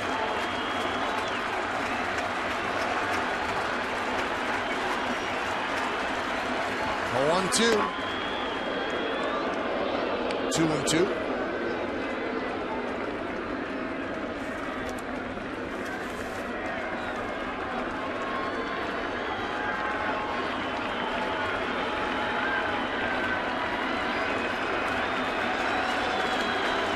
Two balls, two strikes, two outs. The pitch.